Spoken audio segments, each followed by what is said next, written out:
guys.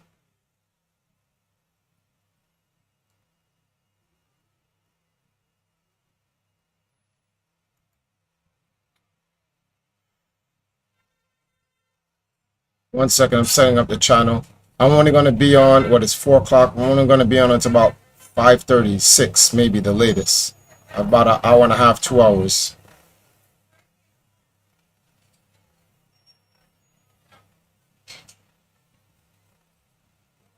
It's on there for a second. Okay, how do I fix this? Oh, okay.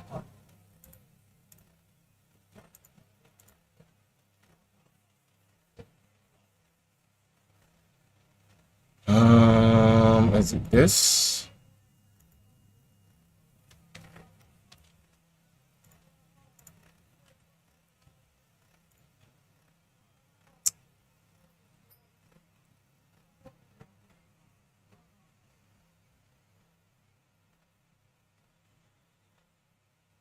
We'll just leave this at nothing. No, more, no.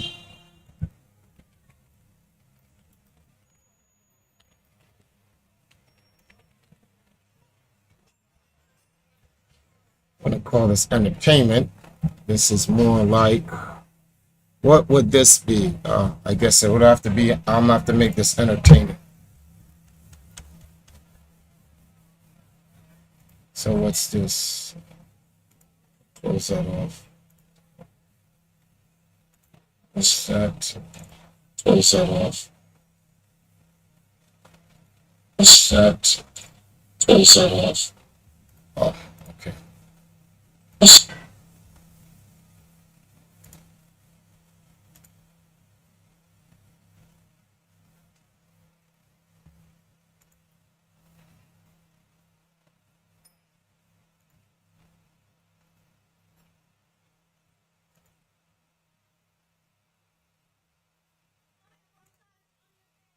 Hey, Drop Top, what's up? Coming to you live from our Spanish Town News Center.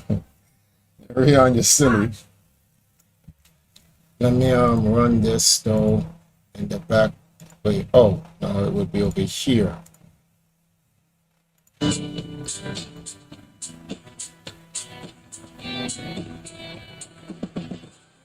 Oh, they're just giving. I'm gonna have to be the meteorologist, so to speak. So let me see here. What the hell?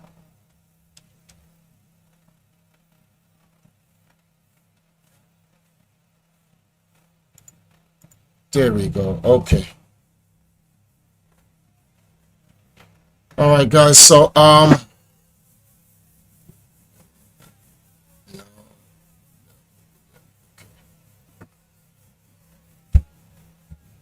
pretty much, here's the deal. The hurricane was like a category 3 in the Atlantic. As it entered into the Caribbean space, and hit, well, it missed Barbados. It turned into a, let me see something. Oh, wow. That sucks. 36 hours from now it'll be it. So it'll have to hit us. It has to hit us to turn into a category 3 and 2. That sucks. So Jamaica has to take the hit. Jamaica will have to take the hit. But yeah, it was supposed to direct hit Barbados. It dipped 70 miles down from Barbados and missed it. So shout outs to Barbados. They did the bob and the weave. Bob and the weave. They hit him with the EPO. They just weave it. Hit him with the Mike Tyson. But Caracal, Trinidad, Tobago was, well, no, Trinidad is okay, but St. Vincent, they got destroyed, and now they're heading here. After getting hit, it didn't get smaller, but because those islands are too small, it just gathered more mass and destruction and turned into a category 5. It was a category 5 from last night to this morning or this afternoon, and then it just turned, it it's shrinking. It just turned into a category 4. So 12 hours from now, which is exactly 4 a.m., it'll still be a category 4. And then by 4 p.m., it'll still be a 4, but that's because it'll be over Jamaica.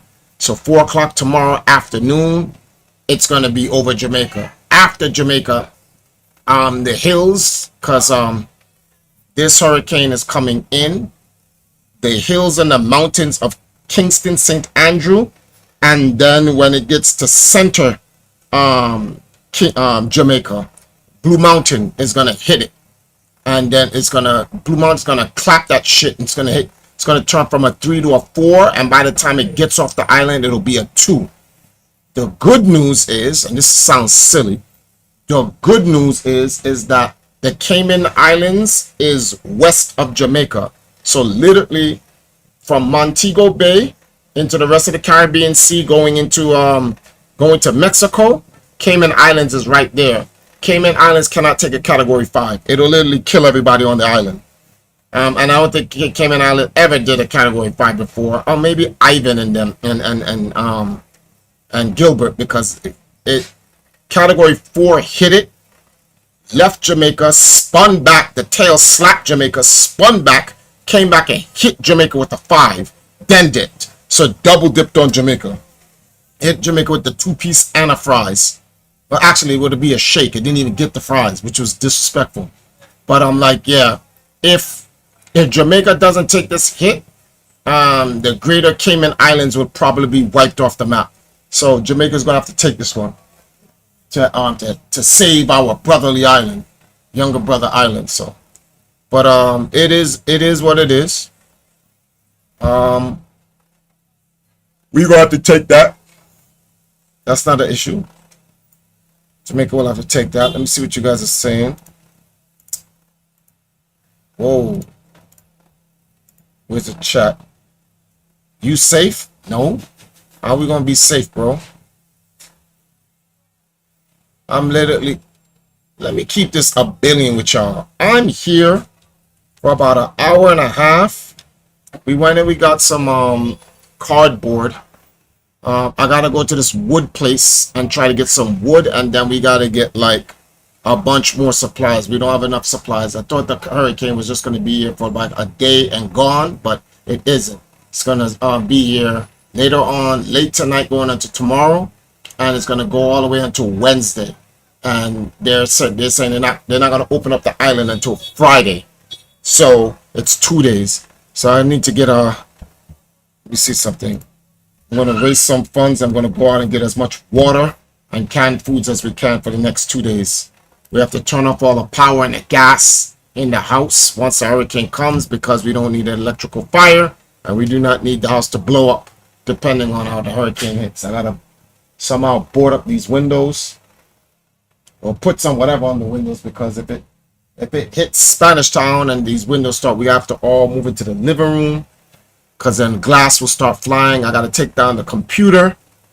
I got to put the computer behind the dresser so it can take the hit.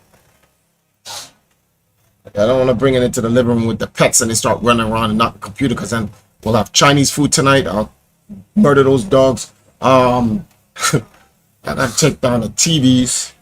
Everything else, I guess, will be okay. Whatever takes the damage. My major issue about this weather, this storm, is the damage. It's not even what's going to happen when it gets here. It's after it leaves. That's my major issue I'm going to have with the tornado. So I'm going to do some blocks with you guys, keep you guys up on the tornado updates, answer any questions, because I've been watching the weather storm. I'll give you guys some lessons on how, because I actually like meteorology stuff, so I'll give you guys how weather storms affect. Truth be told, Jamaica has to take this hit to help the Caribbean, or the rest of the Caribbean. It really has to do it. It's gotta take its turn in getting clapped. I think Rion, was it last year that the hurricane like really destroyed Haiti? Was it last year or the year before? Hey, what's going on, Captain Price? Uh, we have a state of emergency in Jamaica. Hurricane. Year before that, if I'm not mistaken. Okay, yeah. That hurricane, I forgot that hurricane that came in, but that was a category 4, and that one went up and really did Haiti injustice. That shit was crazy. So Haiti took its hurricane. We got to take ours. We haven't had a bad hurricane since Ivan. So Jamaica's turn, but Jamaica, we got our guns ready. So we have a state of emergency. Hurricane Jamaica. Hurricane Beryl is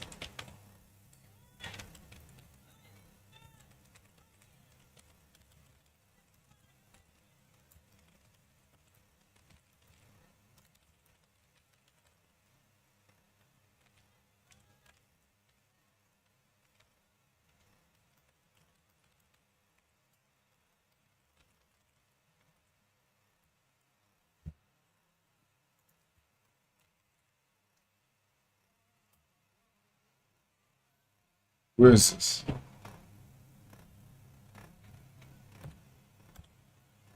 No. Two. Let me see.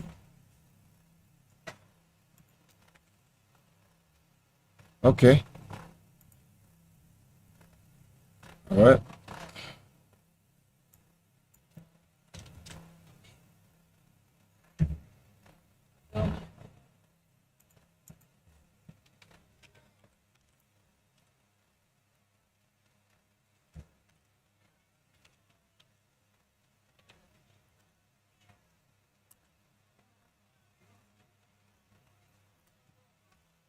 Alrighty then. Let me paste this up here.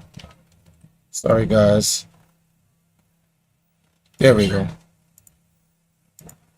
I only got about an hour and a half tops, guys. So pardon me on that. I was supposed to start a lot earlier, but I was all over the place this morning. All over the damn place.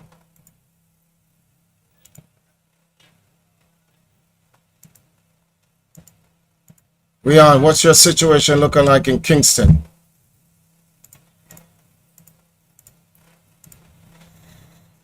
X this out.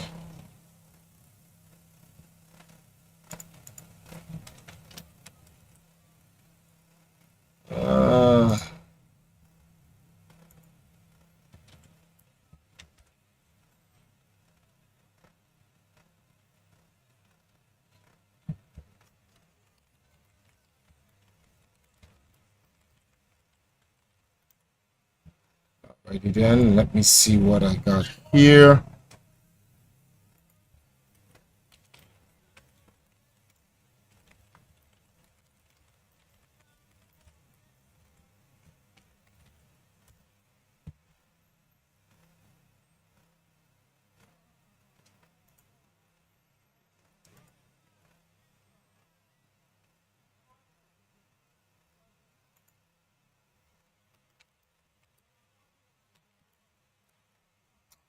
Do that twice.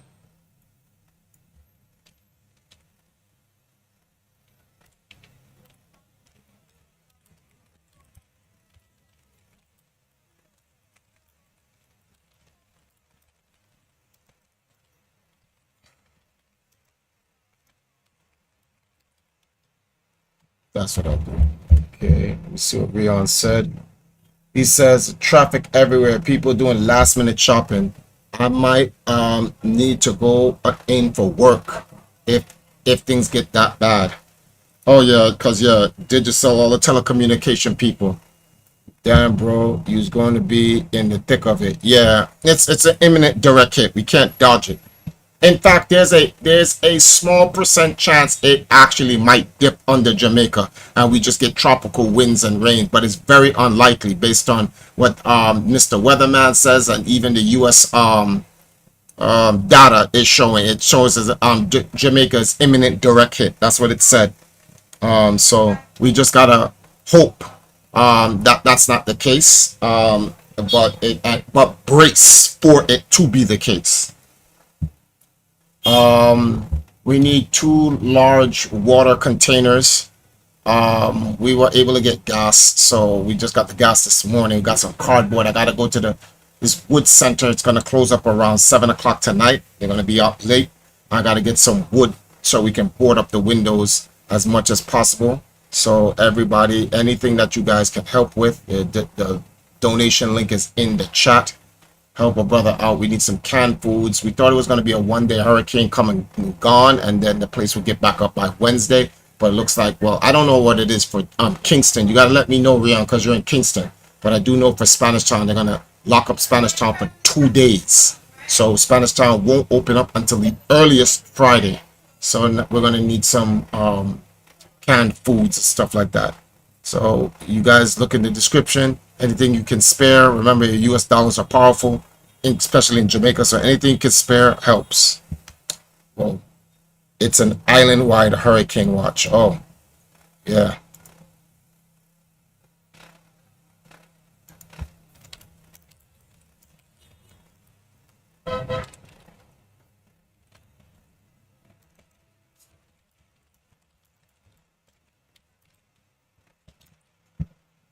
Okay, what's the frig?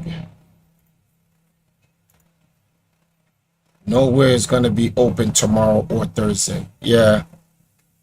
Okay, so the whole island is closed for the 2 days. That sucks. Shit. That really blows straight donkey nuts.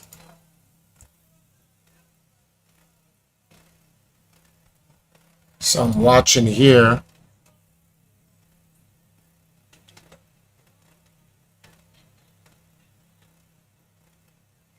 $155 mph right now.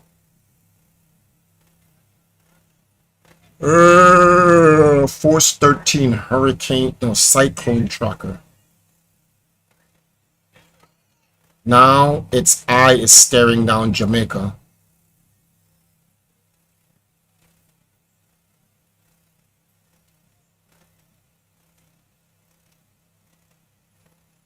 Yeah, Kingston is going to get hit.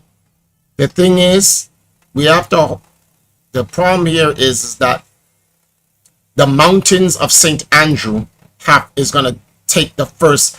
That's what's going to weaken it a lot. See, but it's going to be a category 4 throughout the whole island. It doesn't get weaker according to these estimates. It looks like the hill ranges of Kingston, which is St. Andrew, they're gonna take the hit, but it's not gonna be enough to do. It's not gonna be enough to do a lot of damage. Honestly, that's what mountains are for, guys. Mountains are literally to take that damage and really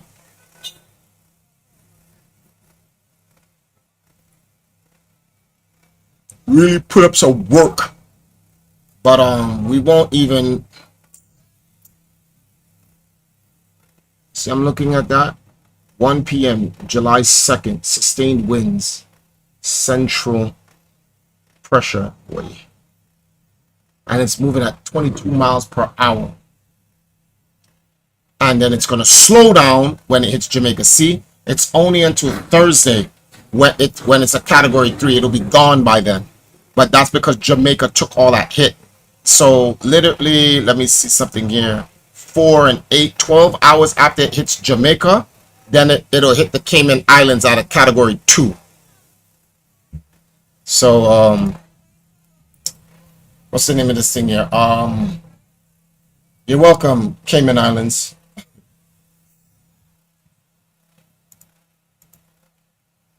Hey, how's it been past hurricanes? 155 is one of the strongest. Well, it was 200 earlier in the morning, but then it slowed down. The best scenario to happen is that it dips south and curls up. So it'll miss the Cayman Islands altogether, and Jamaica will only take tropical winds and rains. That's the best case scenario. But if not, it's going to be direct hit. Is Jamaica very mountainous? No. Well, the center of Jamaica is. So where we are is we're going to take the main hit.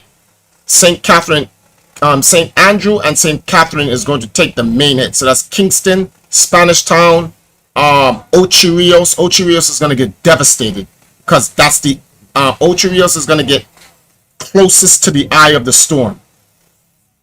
It's going to be on top of Jamaica. But that area, because it's so mounted, Blue Mountain is a strong enough mountain to sack the hurricane. Then it'll be like a weak category 4 going on category 3 as it hits, as it goes into Montego Bay.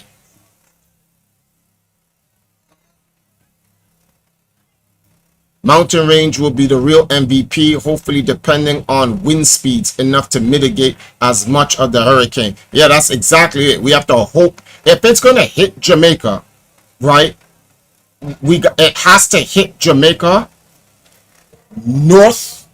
It has to hit Jamaica northwest. So if this is... Hold on, let me make sure you guys can see what I'm saying. If this is Jamaica, the hurricane has to come like that. It has to go up and cut through Jamaica. If it cuts through Jamaica, this part of Jamaica, this is Kingston. It has the second most hills and mountains. So they go like this, boom, boom. And then when it comes up here in this area, this is Blue Mountain. Blue Mountain is going to knock it down to 3 and 2.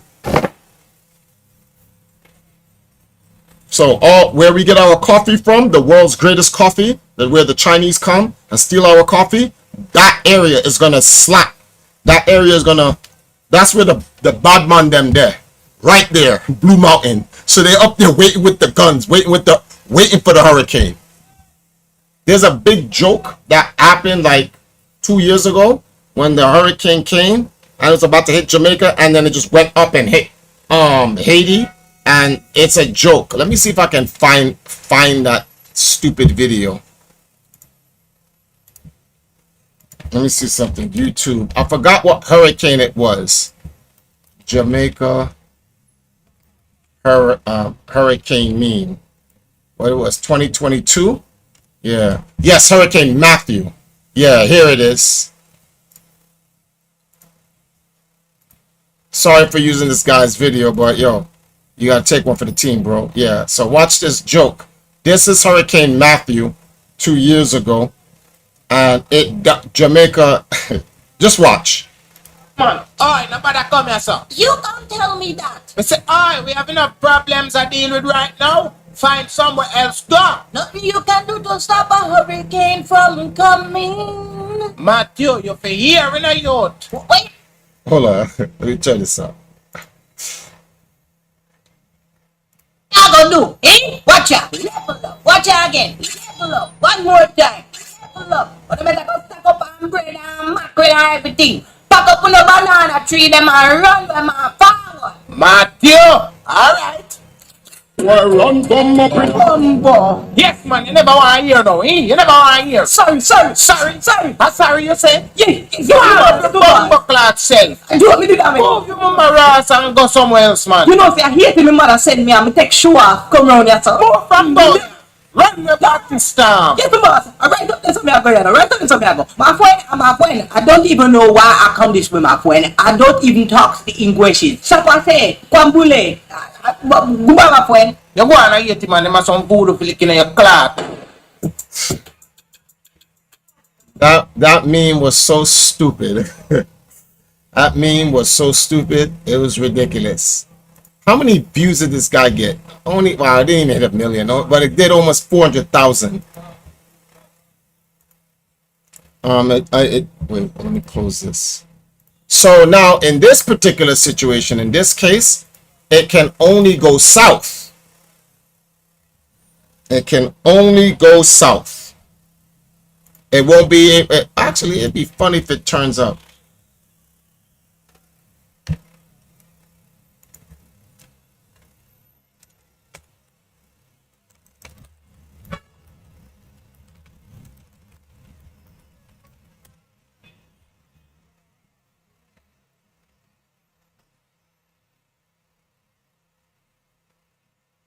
Mm-hmm.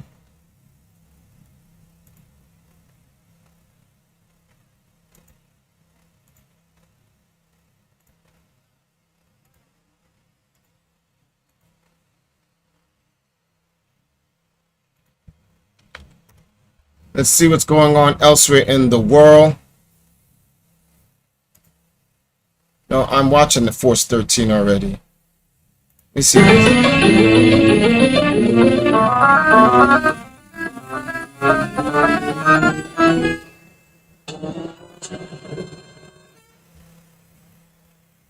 Eight donated $10. Not much, but I hope this helps you guys.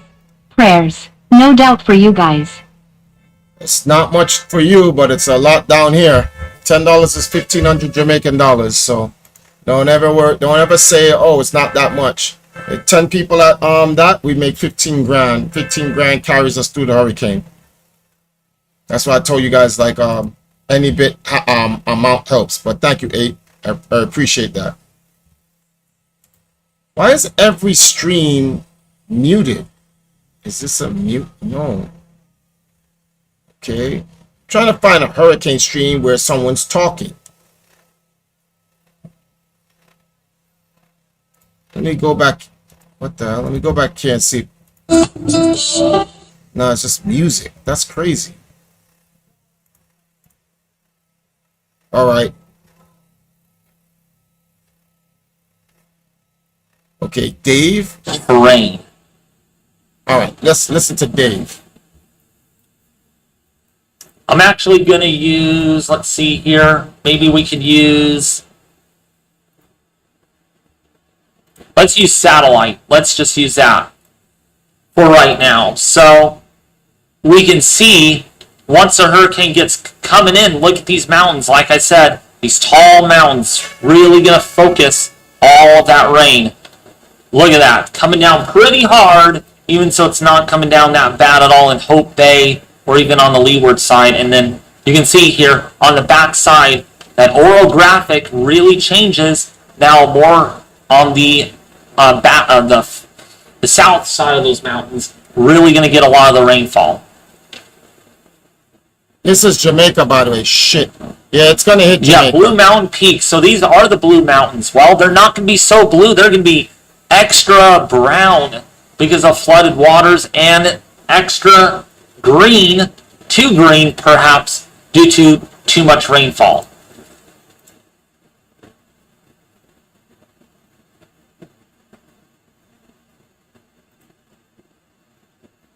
Yeah, see, the mountains are going to have to take them. But So that's what we're concerned about. Also, by the way, over here, there's going to be a lot of rainfall too.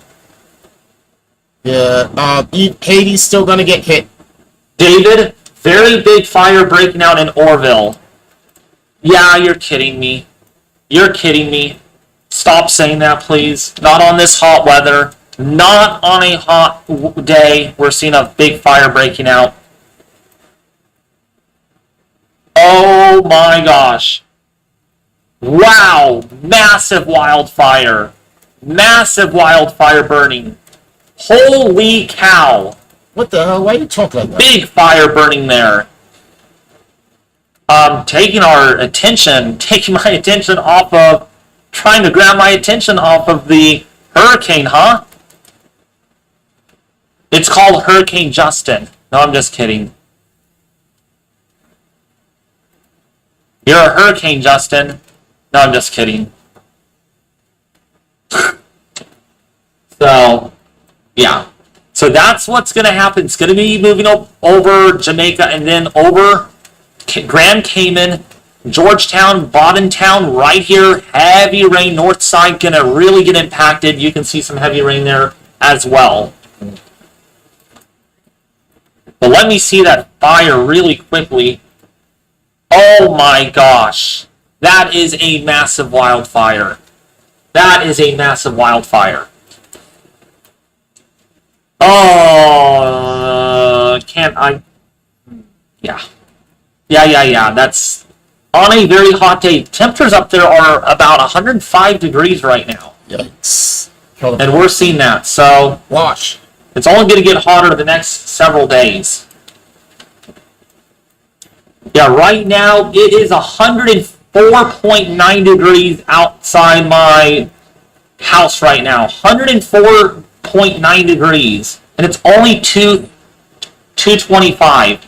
So it's probably going to end up being about 108 or 109 today. Beryl is completely out of the season, right? At this point, more than likely, it's going to be retired. It's definitely going to be retired. Without a doubt.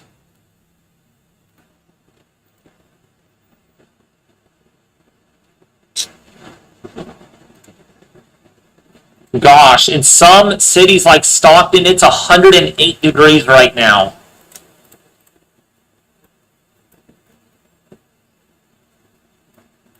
That is absolutely brutal.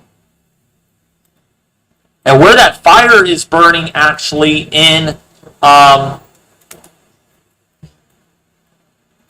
Orville, temperatures are 106 degrees right now. Okay, not sure. And if you humidity discussed it, there is but down to 10%. thoughts on the whole Dr. Disrespect situation. There is very dry. Mute David for a second. Oh, okay. So regarding the Dr. Disrespect situation, every 10 minutes I'll update you guys on this hurricane. I have to turn off the fans so that they could get cool for a little bit. They've been running. The Dr. Disrespect situation, sadly, it doesn't matter if Dr. Disrespect, he got set up, but it doesn't matter if he got set up. He's an idiot.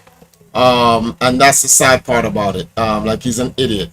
Before anyone takes my content and takes it out of context or whatever, I am not a Dr. Disrespect fan. I don't watch Dr. Disrespect streams. I just know of Dr. Disrespect. And especially with all this nonsense going on about its situation, there's not much you wouldn't know about him because everybody's been talking about him. With that said, now the situation regarding Dr. Disrespect or why I say he's an idiot is because I don't understand how you got a wife and you got a kid and you're letting stupid ass Twitch chicks call you and want to send you fan service pictures and stuff like that. Like, bro, that's ridiculous. Like, I don't understand. Like, there's an entire platform for people to get this stuff. Like, OnlyFans exists for a reason. I don't understand why, like, Twitch thoughts literally should be out of business right now. I don't get it. Okay, if you can't help yourself and you need your fix of fan service girls, just go to OnlyFans, bro. Like, come on, man. They're vetted there. There are no minors. You don't got to get tricked or anything like that or blah, blah, blah. This is not to say that Dr. Disrespect did anything illegal. What does TriForce mean by anything illegal? Because they audited the conversation with Dr. Disrespect and the girl. And he did not do anything illegal. He literally didn't. Or he'd be in prison. He did have creepy conversations with the girl. But the girl was the one who was pretty much trying to sell him on pictures of herself, and she's underage. Dr. Disrespect, at no point in the conversation do they show the girl informing Dr. Disrespect, to my knowledge. I didn't go look it all up and not the man's business like that, but to my knowledge, that it doesn't show it where she lets him know, oh, I'm underage or anything. What she does say is that she's into becoming a Twitch partner, and if you can help her and shit like that. I guess she sent a picture to him and he was like, holy smokes, you look blah blah blah good or whatever, some shit like that. But this is what I'm talking about, how he's a dumbass. Like, bro, you have everything to lose. She has nothing to lose and everything to gain. A girl sent you a picture of her looking sexy, bro. Come on, that's the bait. What do they call that shit? Not clickbait. I forgot what it is. It's something like clickbait, but thirst traps. Like, come on, like, bro, you're 42 and you get caught with thirst traps. Like, come on, man. Like, leave that for the teenagers who's not getting no cheeks. Like, bro, you're full married and shit like that. I'm like, I could understand you young 20s and you're still a dumbass and whatnot. I'm like, even early 30s and you're still a dumbass. But bro, 42? That's wild, bro. Come on, man. You should have got past that stage already. Yeah, if anything, it's entrapment, but the best thing that happened to Dr. Disrespect regarding that wasn't that he was entrapped, because he was so busy with his work, he really never got a chance to follow up with the girl. That's what saved his ass, because who knows what he would have done if he wasn't so busy. Because if the girl kept messaging him, and like there's times when he actually like just outright stopped talking to her, and he even blocked her at one point, which means he knew she was a trap or whatever, and he blocked her or whatever the case may be. But then she found him or some shit like that, and was like, hey, I thought you forgot about me and whatever. Then this dumbass follows up again. Hey, you got any nice pictures for me, or something like that, booby pictures or some shit like that or whatever. And she was like, oh, maybe if you're something, I don't know, this fandom shit going on and whatnot. But like, that was just stupid. But the point is that this is where it sounds like I'm defending Dr. Disrespect, but I'm actually not. I'm actually talking about the situation in general. See, these girls, I'm going to have to go with Jagan on this. If these girls are not going to be honest, if they're not going to be honest in giving up their age, or whatever, I'm going to put the onus on the systems like Twitch, where they have to start creating some stuff like when you sign up for Twitch, you got to give up your age. And then Twitch has to do the censoring. Can't take these girls for their words, man. You can't. They're going to lie to you, bro. They got to do whatever they need to do to get partner and all this other stupid shit and blah, blah, blah. That is the culture of Twitch. People can sit there and say, oh, that's not what you're, bro. That's the culture, and it's worse. Twitch execs, and like, people don't even look at like the situation for like what it really is. How they ban Dr. Disrespect permanently, get into a lawsuit with Dr. Disrespect afterwards, and then Dr. Disrespect wins the lawsuit. You gotta ask yourself a question. Wait, if Dr. Disrespect did something wrong, how did he sue Twitch and win? Twitch did something wrong. Best believe that.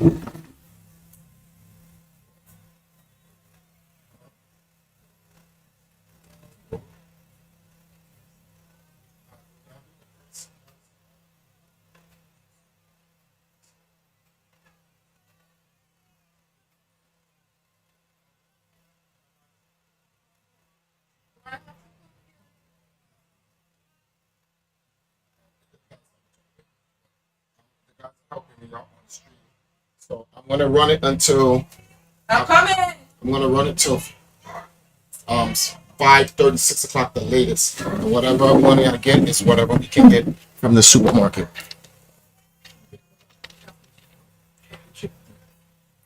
Oh.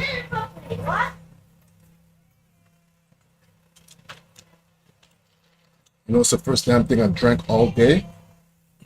Yes, it's going down. It's clear and visible. No, but I can tell but because you're looking. Play stupid games, win stupid prizes. Exactly. But legally, on a legal level, he did nothing. He did nothing that would land him in jail. Lucky his dumbass.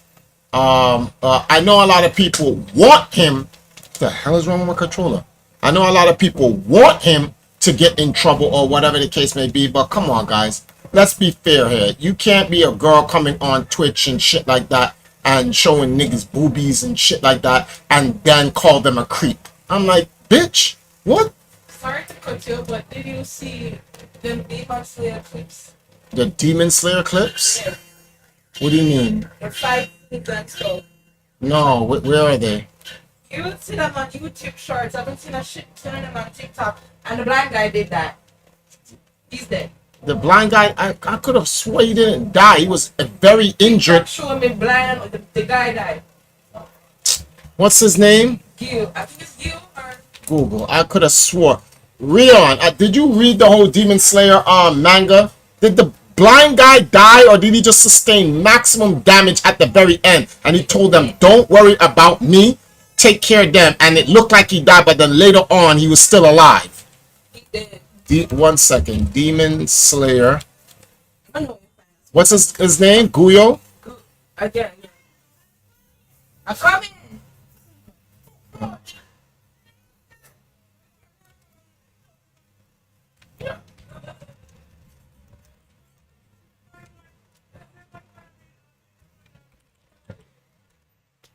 Let me see what this guy's name is.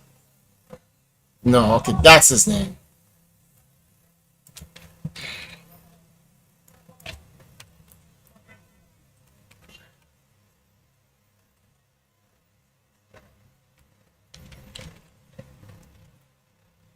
Along with my blah blah blah, had to take down Kabir. After defeating Upper Moon 1, quickly found himself fighting against Muzan. During the fight, his legs are crushed, and he eventually dies while creating an opening for Tanjiro to attack. Oh, he does?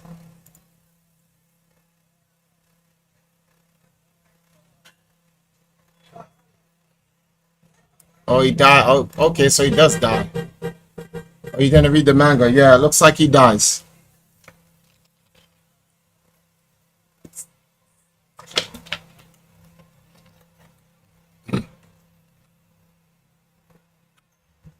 Woo! Trayan, what's up, bro? Looking like a father in that shirt. Yeah. I am looking like a dad in this shirt. Alright, I got about an hour and a half. Yeah, hour, just a little bit under an hour and a half left, guys. What?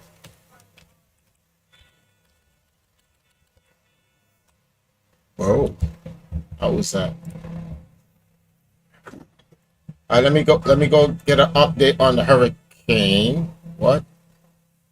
Live? What? Oh, David ended the stream.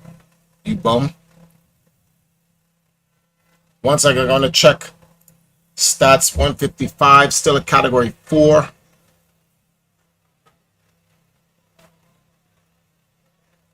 Key messages for hurricane. Okay, devastating hurricane force winds, life-threatening storm surge. And damn, bro, I couldn't even read that. Pause that. Surge storm damage expected in portions of Jamaica and the Cayman Islands Wednesday and Wednesday night. Residents in these areas should listen to local government and emergency management officials for preparedness and or evacuation orders. Evacuate where, bro? This is so stupid. We're the crown jewel of the Caribbean. We can't evacuate. Beryl is forecast to remain a hurricane when it approaches the Yucatan Peninsula and Belize late. Yeah, but it'll be a 3 and a 2 by then. Heavy rainfalls and life-threatening flash flooding are likely over much of Jamaica and southern Hispaniola throughout late Wednesday. Yeah, late Wednesday is gonna be the problem. Late Wednesday is gonna be the problem.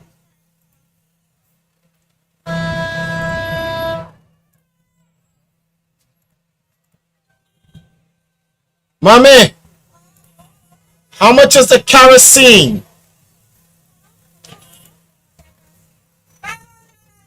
Oh. 350. Here.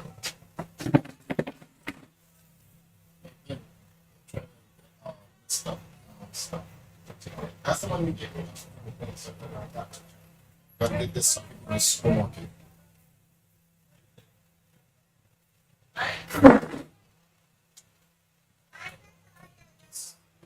That's slightly cool.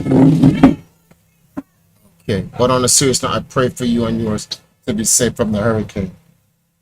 We should be. We live in a concrete, but based on the let me ask my mother this. Mommy, this roof. Will the roofs leak?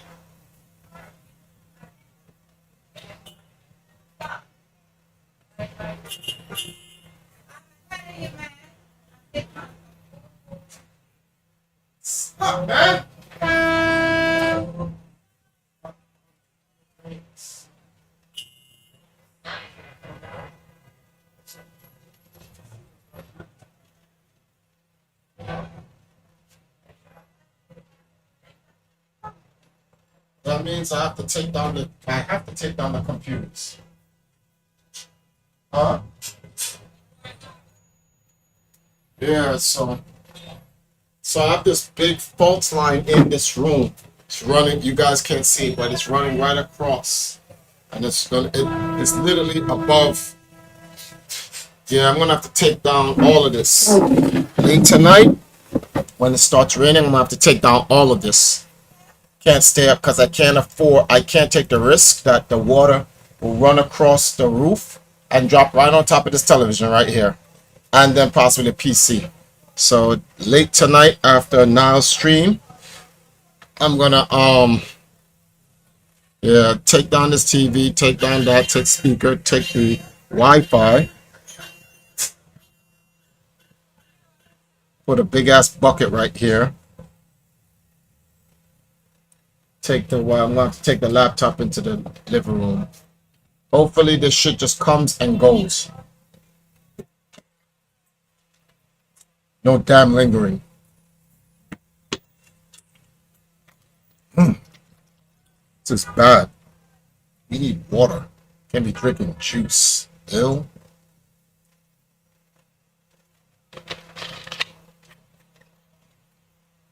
Yeah, but those are my thoughts on Dr. Disrespect. He's a dumbass, but he didn't do anything, and he sued Twitch, and he won.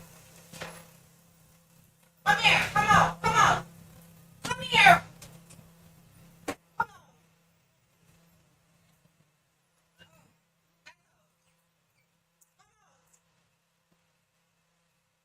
30 minutes. National Hurricane Center afternoon update on Hurricane Beryl from National what? Hurricane C in Miami. Let's wait to see what they're saying.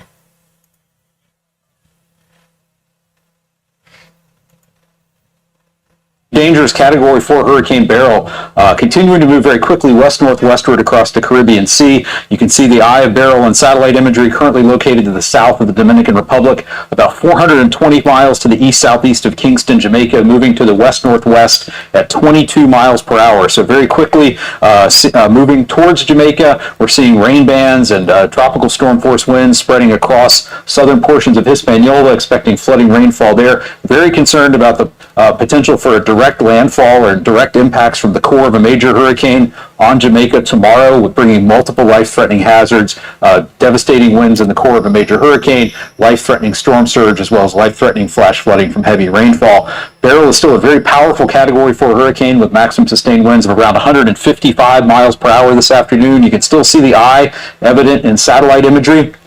The good news is that Beryl has begun weakening a little bit, but those peak winds are only going to come down very slowly over the next couple of days, and we're still expecting Beryl to be a powerful major hurricane when it reaches Jamaica tomorrow.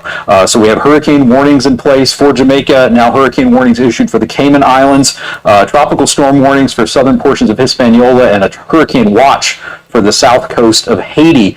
Beryl is going to continue moving west-northwestward across the northwestern Caribbean, still remaining a hurricane as it approaches the Yucatan Peninsula of Mexico on Thursday night and Friday, and then moving into the southern Gulf of Mexico, and we'll talk a little bit more about the extended range of the forecast out into the weekend and early next week in just a minute.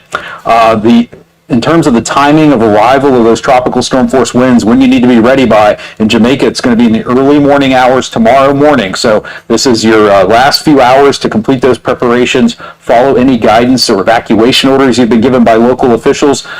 We could see the potential, obviously, of the core of a major hurricane, Category 3 potentially, or Category 4, moving across Jamaica with the potential for devastating to catastrophic wind damage, widespread damage to homes, roofs, trees, power lines, infrastructure damage. It could bring widespread power outages.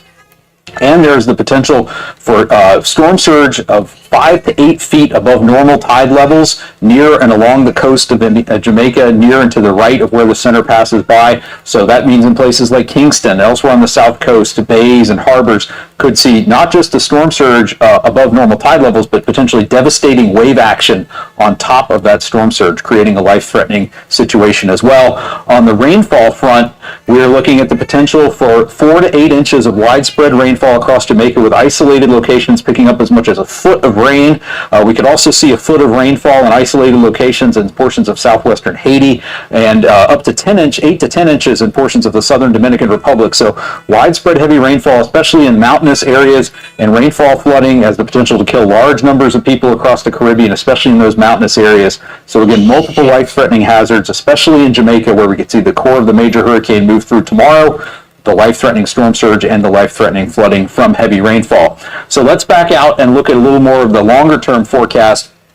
As we mentioned, we expect Beryl to approach the Yucatan Peninsula of Mexico, Belize perhaps late Thursday night and Friday, and then move across the Yucatan and into the western Gulf of Mexico over the weekend. With a slowing of the forward speed as the steering currents weaken a little bit, there's more uncertainty in the track forecast of Beryl out at this portion of the time period. We could see a more westward motion into northeastern Mexico, more of a northward turn up towards the Texas coast. So everybody in these areas is going to want to watch and see how the forecast evolves over the next few days. We'll also have a better handle on the intensity forecast once we get Beryl past Jamaica, see how much it interacts with the landmass there, see how it interacts with the increasing vertical wind shear and a less favorable atmospheric environment over the northwestern portion of the Caribbean Sea. But we could still be looking at least a strong tropical storm moving into the Gulf of Mexico. If the center moves a little farther north, spends a little less time over the Yucatan, could see a stronger system. So a lot of uncertainty in play here, and a lot of different factors we're going to watch evolve over the next several days. But for looking at the timing of the arrival of those tropical storm force winds farther west in the Cayman Islands, we would be looking at Wednesday night, and then in the Yucatan Peninsula Thursday evening, and then along the western Gulf of Mexico coastline would be Saturday into Saturday evening. So again, the potential for widespread impacts with Beryl, dangerous major hurricane moving across the Caribbean Sea. And again, a reminder, just looking back at the key messages, we're expecting devastating hurricane force winds, life-threatening storm surge, damaging waves in portions of Jamaica and the Cayman Islands Wednesday into Wednesday night. Residents in these areas should be listening to their local officials and rush any preparations to completion. In Jamaica, you want to be in your safe place by nightfall and be prepared to shelter in place through the day on Wednesday in a safe place where you can ride out the storm. Same thing in the Cayman Islands as we go from Wednesday into Wednesday night and early Thursday and overnight into early Thursday morning. Heavy rainfall and life-threatening flash flooding are likely over much of Jamaica and southern Hispaniola through Wednesday.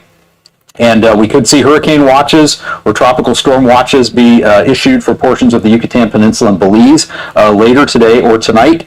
And again, uncertainty into exact track and intensity of Beryl as it moves into the southwestern Gulf of Mexico, but interest in those regions should monitor the progress of the system as we go through the week, later into the week and into the weekend.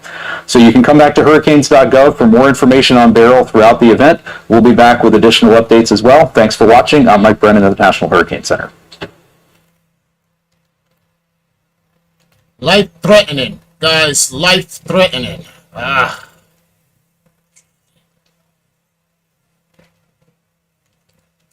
Life-threatening. Oh, well. Oh, it is what it is.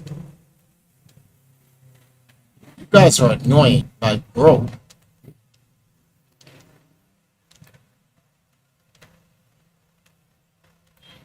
We're keeping an eye on Hurricane Beryl moving toward Jamaica as a dangerous Category 5 hurricane. Parts of the Caribbean are seeing strong winds and rough waters. The extremely dangerous storm may devastate communities with storm surges, flooding, and high winds. The storm already ripped through some Caribbean islands. An eyewitness says he's never experienced anything like it before. And you're really just hoping for the best. And all around me, there were houses in the village. Their roofs were flying past. You could see it passing. It was just the terrifying experience. Once you've experienced it, then you know. But until then, trust me, it's crazy. Beryl is the second storm of the anticipated rough hurricane season so far. And satellite imagery is giving us a fresh look at this dangerous hurricane. This footage provided by the Cooperative Institute for Research in the Atmosphere. You can see the clouds swirling from the wind and even make out the hurricane's eye. Let's bring in meteorologist Mike Kaplan for the current conditions of the storm. Mike, I want you to comment first on that satellite imagery, but what are the dangers from this storm moving forward? Well, the satellite imagery is spectacular. That's updated every minute. It gives us an extremely detailed view, especially of that eye wall, which is where the worst of the winds and the strongest storm surge are always occurring. And this is great for monitoring the storm because oftentimes what's going on with the eye of the storm is rather indicative of what's happening with the overall intensity of the hurricane. Here's Beryl, infrared satellite imagery here. I'm giving you more of a wider look. Let's look at some geography here. At the bottom of your screen, it's the coast of South America. Over here we have the Caribbean islands, including the islands where Beryl absolutely devastated. There are three islands. The main island of Grenada is kind of at the southern end of that windward chain. It got a glancing blow, but three smaller islands, Carriacou, Union, and Ronde, all three of those islands more or less took a direct hit from Beryl yesterday when it had 140 to 150 mile an hour winds, a strong Category 4. Well, it got stronger after it passed those islands and it became a Category 5. And as we've been reporting, this is the earliest ever that we've had a Category 5 storm in the Atlantic. Only once before in the month of July has there even been a Category 5 storm. We're still talking about a hurricane that is boasting 160 mile per hour sustained winds right now, and it's hauling the mail here. The storm is moving at 22 miles an hour. It looks like it's going to pass to the south of Haiti. That's the western part of the island of Hispaniola. But Jamaica looks like it is in trouble here tomorrow as it is right in the path, at least the forecast path of the storm. This is from the National Hurricane Center. 160 mile an hour winds per the last advisory, a Category 5 storm. It will be weakening slightly, but look at this track now. This is Wednesday, 7 a.m. still offshore, but about 6 hours later, it's going to hit Jamaica. And even, look, here's the track. Don't just look at the outside. Could it be here? Could it be here? This is a pretty narrow cone. There's high confidence Jamaica is going to take a near direct hit from this. Kyle Zero More donated $4.50. But still a formidable hurricane threatening the Yucatan Peninsula, Cancun, Cozumel here. This would be Thursday night into Friday. Now, one of the things that is going to help weaken this storm, albeit slightly, Hey, thanks, Kyle. I appreciate it. It'll help. That's about 14 hours we have so far. Trying to get at least 100 before I end the stream. But whatever we get is we're going to make it work. We have no choice. Got to make it work. Just try to keep an eye on the storm, but all donations are appreciated. So thank you very much. Is a feature called a tropical upper tropospheric trough. And it's more or less an elongated area of low pressure that develops, and that is going to eat into or create some shear on the western side of the storm as it continues to move here towards the Yucatan later this week. So we expect to see at least some weakening. But Natalie, we're still talking about a hurricane here, and this thing is going to do one of these numbers, more or less a straight line, right into Mexico at the end of the week. Then, of course, the question is, hey, Mike, what happens after it goes through Mexico? It moves here into the Bay of Campeche. Could it bring some impacts here to South Texas? Right now that appears possible, although by then it should be much weaker. Natalie, back to you. Yeah, no, the Caribbean's going to kill that hurricane before it gets to the main line. What are you doing? Open the so door. this is significant coming in. Let me go out to Shane Helton right now. Shane, tracking the storm coming in right now. Give us an update on what you're seeing. Okay, so we're coming down 74 highway. The wind is coming out of the north right now, which is coming out of the storm, and it's probably running about 40, 45 mile an hour. Right behind us is the large hail, and we're getting moderate rain here. I'm coming up on 192nd Street. And this is right behind us is the heavy rain, and right behind us is the hail. So there's some really big hail still on the south end of this storm. I was actually surprised to see it whenever it started falling on us, because some of it was larger than golf balls, but it never hit the truck. You could see it hitting the pavement and shattering on the pavement. So it's coming into town. It's just right behind us. We're going to stop here in just a second, let it catch up to us again. But But the winds are definitely probably sucking traffic out of the ditch and everything else.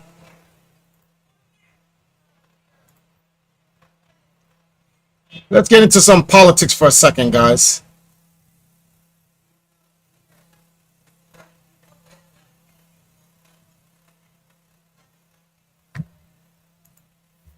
Alright guys, so we are now almost a week out from Joe Biden's debate implosion, where he basically showed the entire country that he is fully senile at this point, and as the days go on, it just gets worse and worse for him, okay? It has never been more Jover. So we just got some recent polling data out over the last day or so. This is leaked internal Democratic group polling from a group called Open Labs. And guys, this is shocking, even based on my low expectations for where I thought Joe Biden was. Now, granted, this is just one poll. You can say it's an outlier, but if these results are anywhere close to accurate, Joe Biden is absolutely screwed. So here's what they got. You go state by state. Now, some of these are swing states, right, that should be a 50-50, and some of these are states that Joe Biden confidently won back in 2020 that it looks like he may lose. So you look at the Biden multi-way, Trump multi-way, third party, etc. over on this right side here.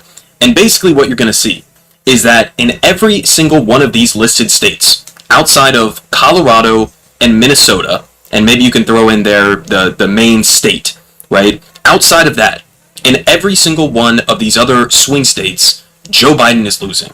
And this is post-debate, right? So this is the sort of impact, and you can see the margin drop. That looks to be about 2% on average of a drop for Joe Biden in every single one of these states. Which honestly, I'm kind of surprised that it's not more than that, but still, when you're talking about close elections, that could make the difference. So, I mean, you look at all of these different states that he's losing in, according to this polling data. I mean, you got New Mexico, which should be a safe Democrat state.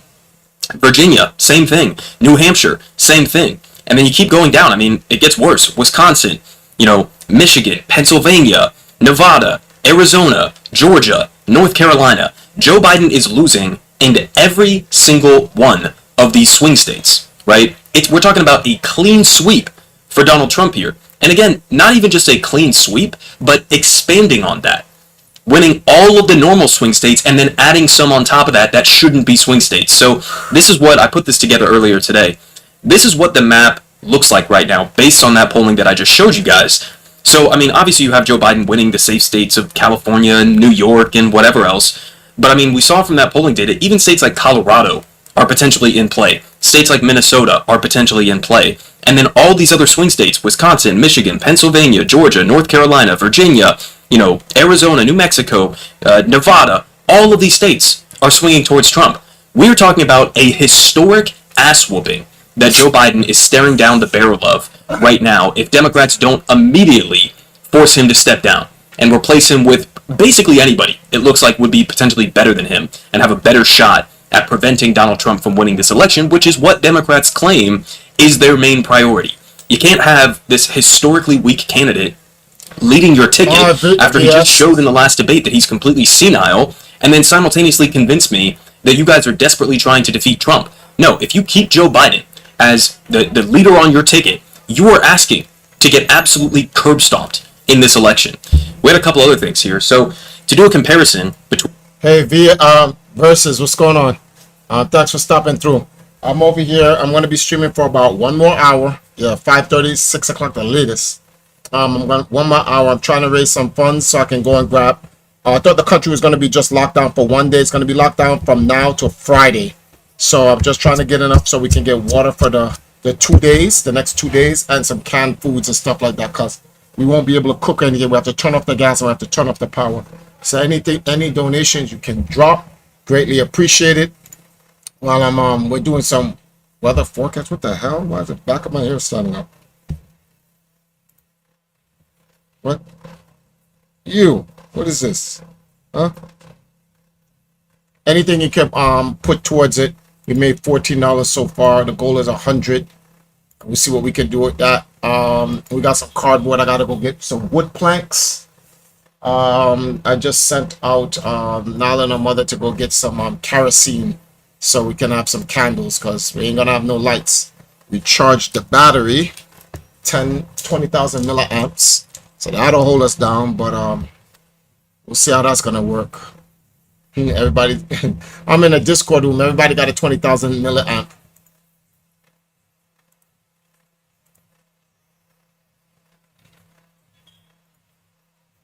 I am going to do my best to go straight to sleep through the hurricane. During the day, we'll see what happens. We might stream. It might be possible to stream, but it will be from the phone and will be limited. So if there is a stream, it will be coming through from Niall's phone. It will be on her channel. You guys can see that right below me, right there. So you'll be able to see the stream of how we're doing tomorrow. We'll probably stream for like 30 minutes. Can't be long because we need the power. So yeah.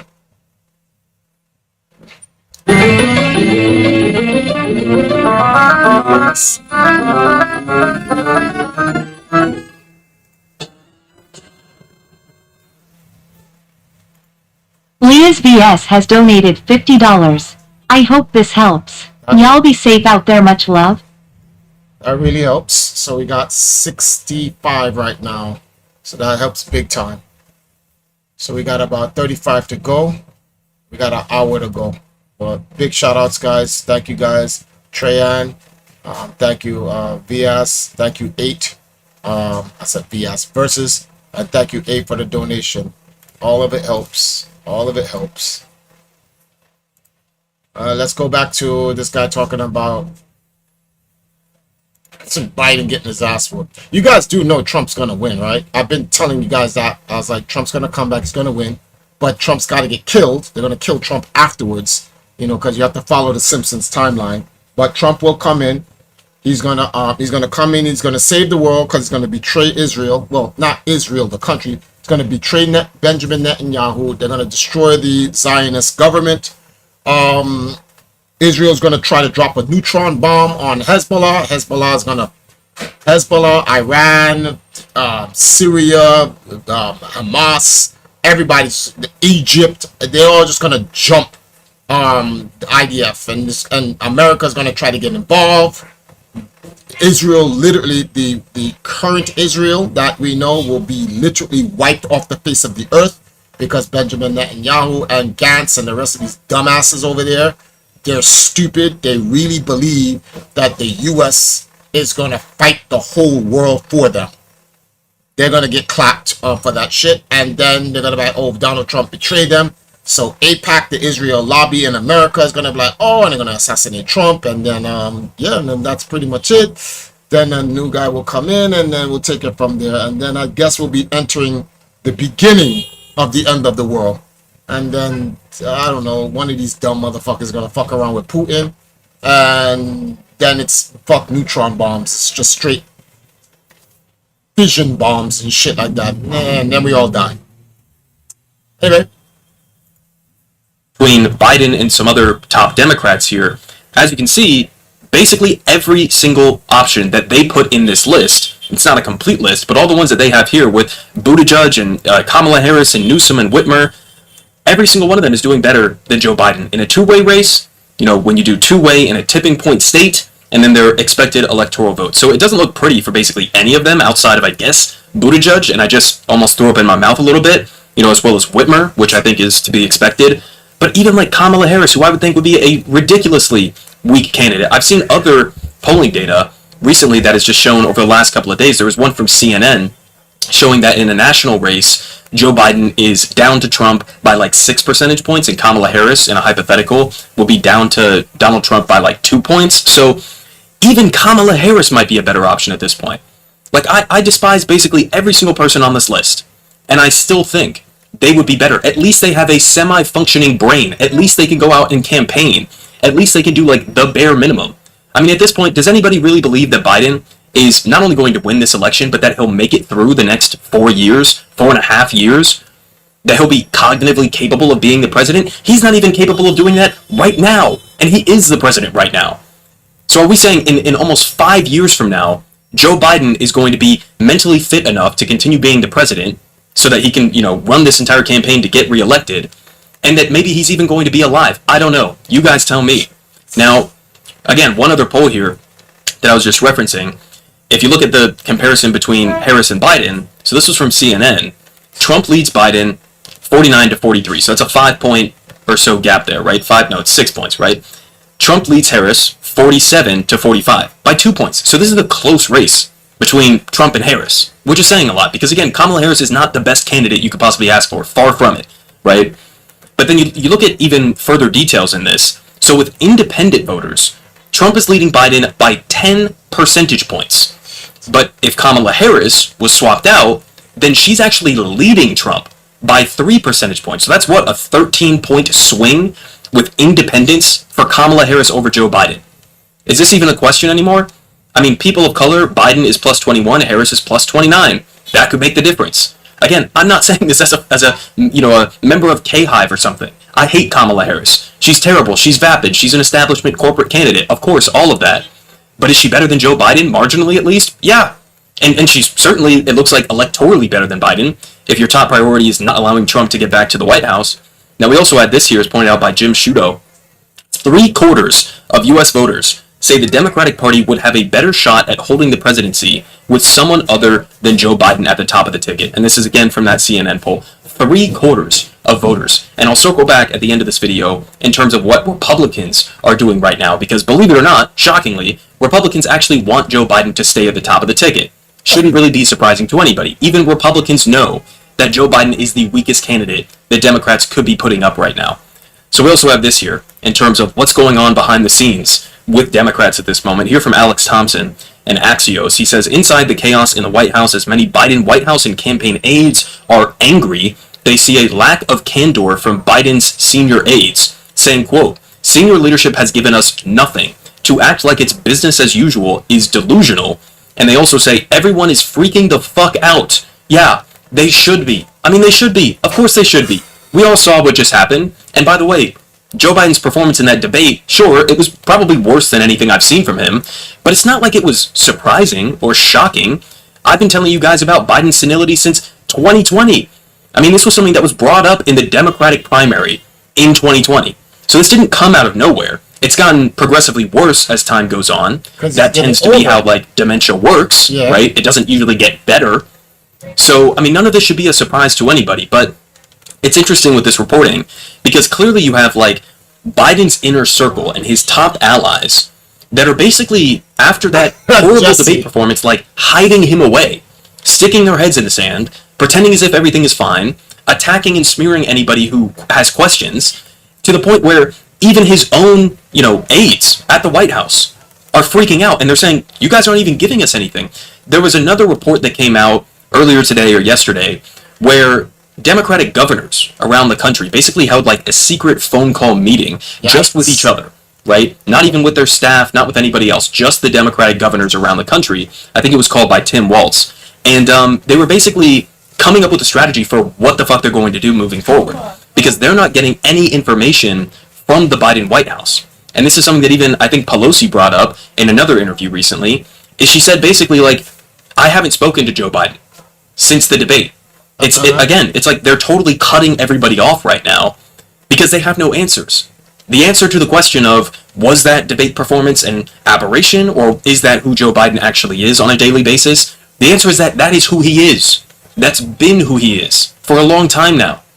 So, I mean, Jesus, man, it's just total chaos at the White House. So we have a long list that I have to get to here in terms of people who are calling for Joe Biden to step aside. So here we got Tim Ryan, right? Obviously a prominent Democrat politician, formerly from Ohio, right? He says, we have to rip the Band-Aid off. Too much is at stake. Vice President Harris has significantly grown into her job. Okay, come on, man. She will destroy Trump in a debate. She'd have a better shot than Biden, that's for sure. She could highlight the choice issue, energize our base, bring back young voters, and give us generational change. Okay, so he's hyping up Kamala Harris here a bit too much, right? Let's be real about it.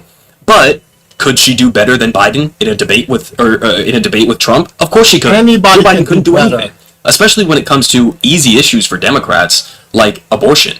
I mean, when we had that abortion section during the debate, Joe Biden's answer was incomprehensible. I mean, he was bringing up, like, immigrants killing Americans and young women, and then he transitioned into talking about how, there's a bunch of incest going on around the country and people are being assaulted by their family members, and then he ended it off with just complete incoherence. This is like your strongest issue, and you couldn't bludgeon Trump over the head with the fact that he installed the Supreme Court that overturned Roe v. Wade and gave us this dystopian, this sporadic hellscape across the country for women who want to have access to abortions. You couldn't even win on that issue, and that should have been your biggest layup. So if you can't do that, then it's beyond just not even being able, to be a good candidate or to be the president right now. You can't even campaign. You can't even advocate for your top policy issues that you care about because you're incapable of doing it. I mean, it's wild, guys. Now we have another one here from Julian Castro, who I believe was the guy back in the 2020 Democratic primary who was bringing up Biden's age concerns. So he's been talking about this for a long time now. He says he is not the campaigner he was in 2020. So he notices that there's even been a drop-off since 2020, which I agree with. But he says, I believe there are stronger options out there for Democrats, objectively true, and he sees a stable of Democrats who would be better, including Vice President Harris. Another Democrat would have a better shot at beating Trump, and that's just objectively true again. Now, we also had Representative Mike Quigley from, I believe, which state is he from? He's from Illinois.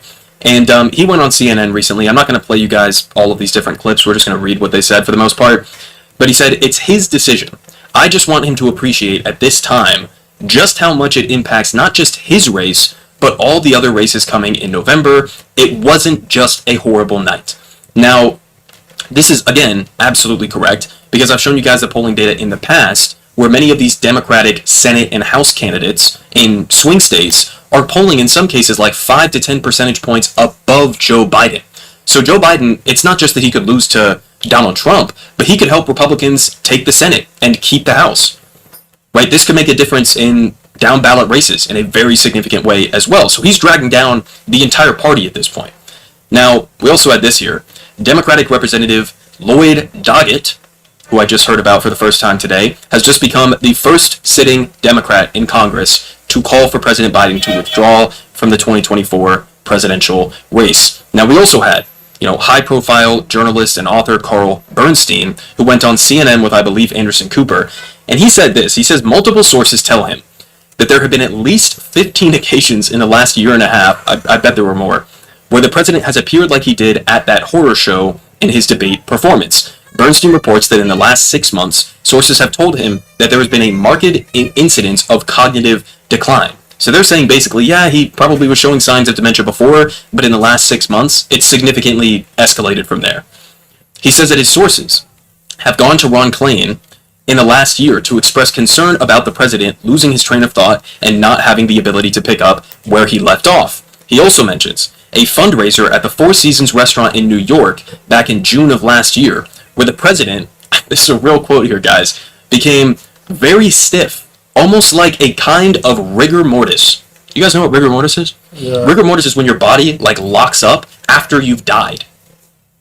This is where we're at. We have Republicans that are basically like an acceleration to fascism. And then we have Democrats that are basically like a managed decline to fascism, right? A controlled descent into fascism.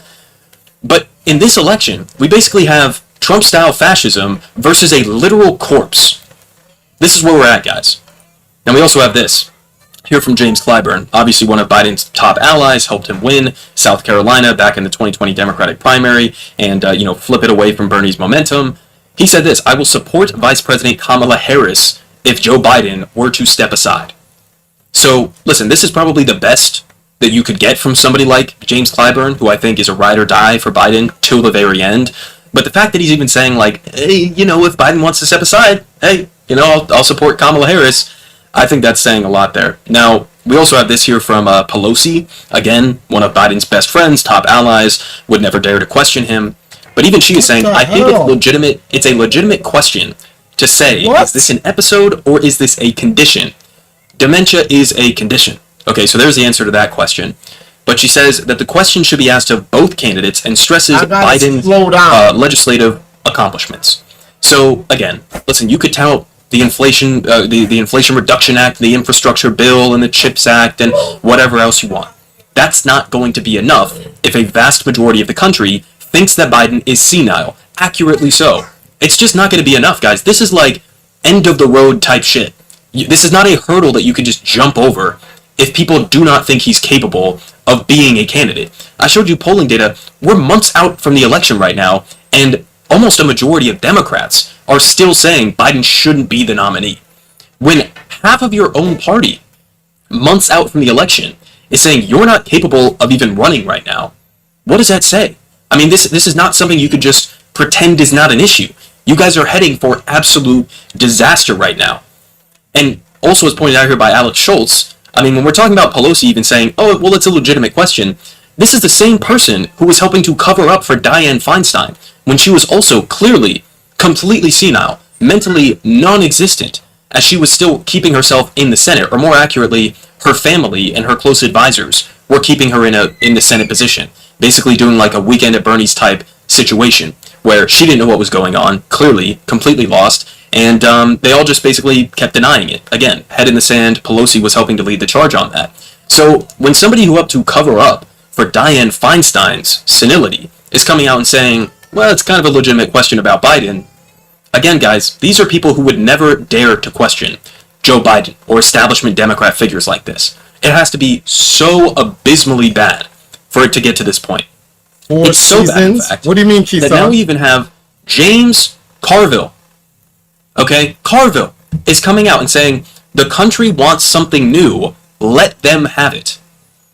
Guys, Carville is the embodiment of hating change. That's who Carville is, right? This is a guy who I think in his mind, Bernie Sanders is equivalent to like Hitler, okay? This guy despises fundamental structural change. His whole thing is let's be the neoliberal status quo managerial class. That's his whole thing. And he's saying the country wants something new, let them have it. We need change. Guys, you don't get to closer, more establishment Democrats than somebody like Carville.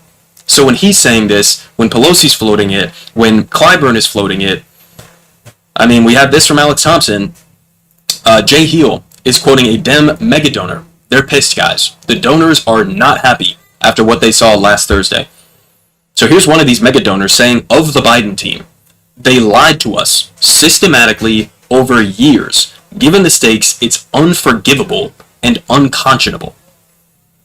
So people have a bunch of questions right now, right? The donors are pissed. The staffers are pissed. The voters are pissed. Everybody's pissed.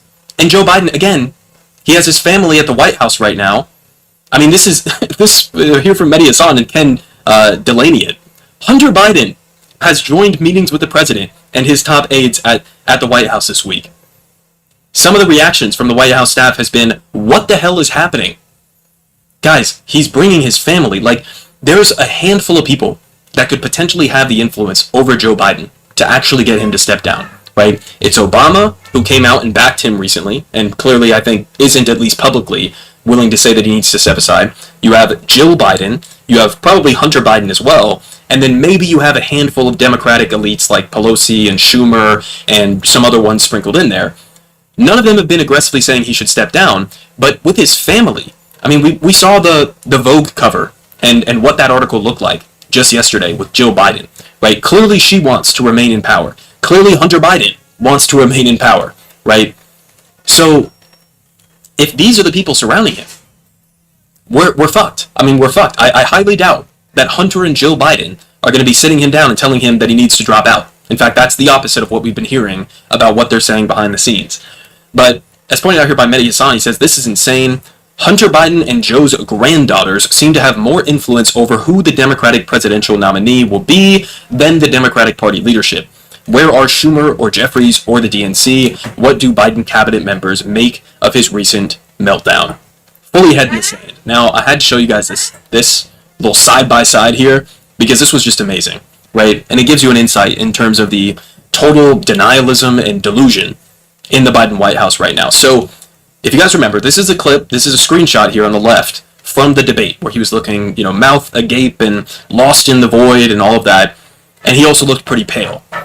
So basically what happened is a lot of his closest aides and his family members got pissed at CNN because they thought that the makeup they used on Joe Biden, and I guess the lighting, during the debate made him look pale And that's why people thought he looked old, right? It wasn't the fact that he was, again, staring into the abyss, mouth wide open, couldn't finish his sentences, would just stop his sentences in the middle of them, couldn't answer questions with any coherence whatsoever.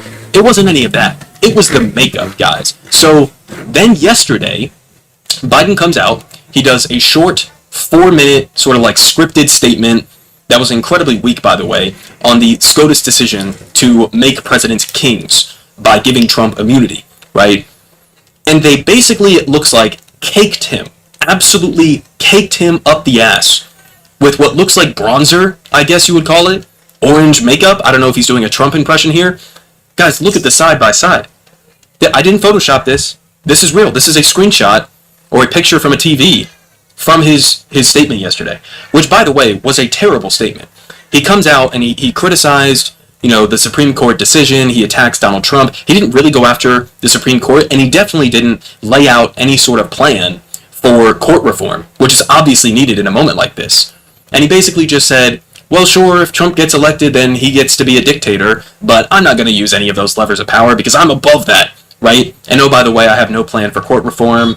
And I mean, we're basically just going to do nothing about this other than send you $20 donation requests into your email inboxes so that you guys will, help us to win in November. That's the Democratic strategy, guys. When it comes to all of this talk about the authoritarian threat to the country posed by Donald Trump and posed by Republicans, the only solution that they have is just vote. Just vote. It's like, and then what? And then what? What would you actually do? If we gave you the Senate, we gave you the House, we gave you the presidency, what would you do to structurally fix this country in any meaningful capacity? And on most of these issues, the answer is nothing really. Nothing really. They just want to be a placeholder so that, like, okay, maybe we'll get fascism like 4 years from now instead of right now immediately. I mean, it's all so embarrassing and pathetic. It's even at the point now where, and I'll link this down below if you guys want to go watch it. It has copyrighted music in it, so I can't play it, but Dave McCormick, okay, up in Pennsylvania trying to run for the Senate seat, is now attacking the Democrat, Bob Casey, along the lines of Bob Casey was out there defending on TV publicly Joe Biden's mental capacity, right? He was defending his competency, right? And so now you have Republican candidates who are running ads that are relying on the entirety of the American people understanding that Biden is senile, and they're running attack ads saying that Democrat helped to cover up the fact that Biden is senile. This is where we're at, guys. They're using these in campaign ads now. And I'll finish off with this. Because again, Republicans know that Joe Biden is weak. They want him to stay on. So we had here from Fox News, a senior House GOP aide was more straightforward in their assessment. He says virtually any Democrat that potentially replaces Biden has an exponentially better chance of defeating Trump. Biden staying at the top of the ticket is the best case scenario for a Republican trifecta. And he's not wrong. He's not wrong. So there you have it, guys. Okay? We have, more and more elected Democrats, pundits that you would never think would ever, get to this point who are coming out and saying, yeah, maybe he should step aside. Maybe we could go with Kamala Harris. You have the Biden campaign that seems to be imploding in on itself. White House staffers are panicking.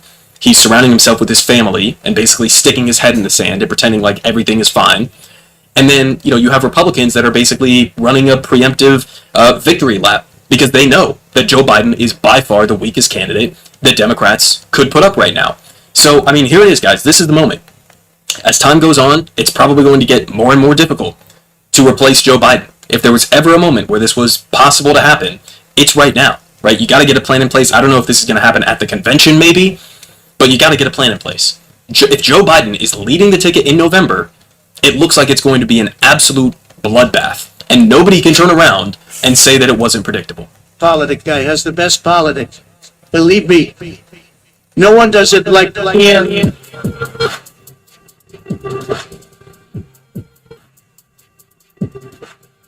Believe me. Everyone is saying That's an absolute bloodbath. Why you have to say it like that, though? Let me see. The Young Turks. Oh, man.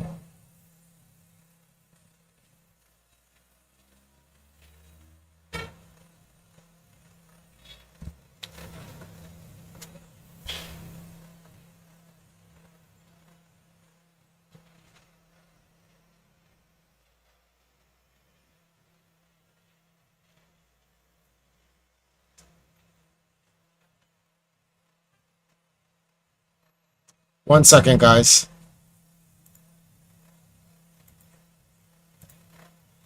Yeah, I'm checking the store.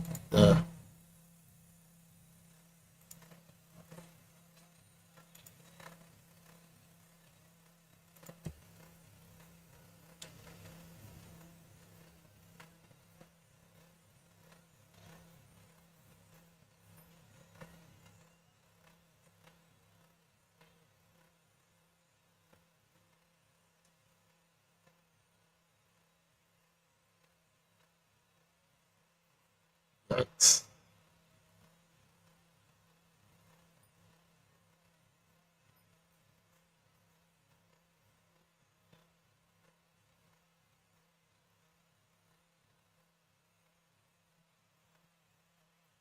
It takes some time to weaken over warm water, and the eye could clear out a bit in the next hours. Let's hope so. That warm Caribbean Sea, man. That warm Caribbean Sea.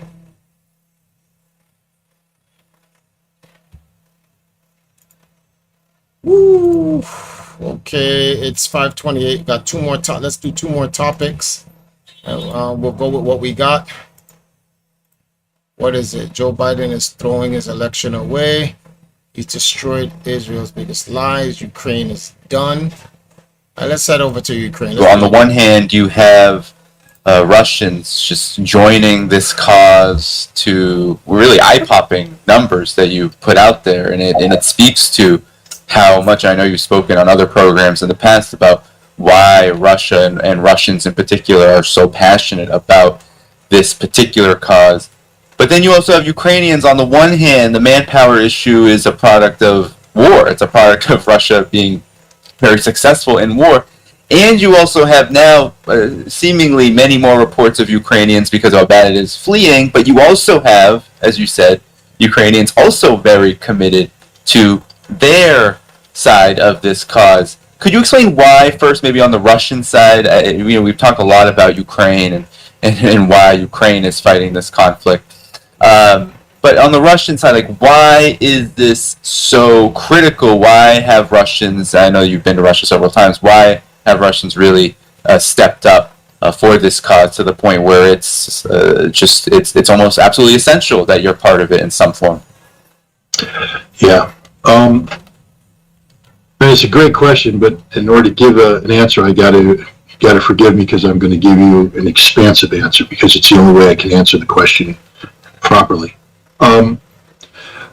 Russia, you have to go back to the 1990s to understand how to answer this question. In the decade of the 90s, and the chaos and the catastrophe that took place, millions of Russians dying, the economic catastrophe, the political catastrophe, every aspect of Russian society was in a state of decay and collapse.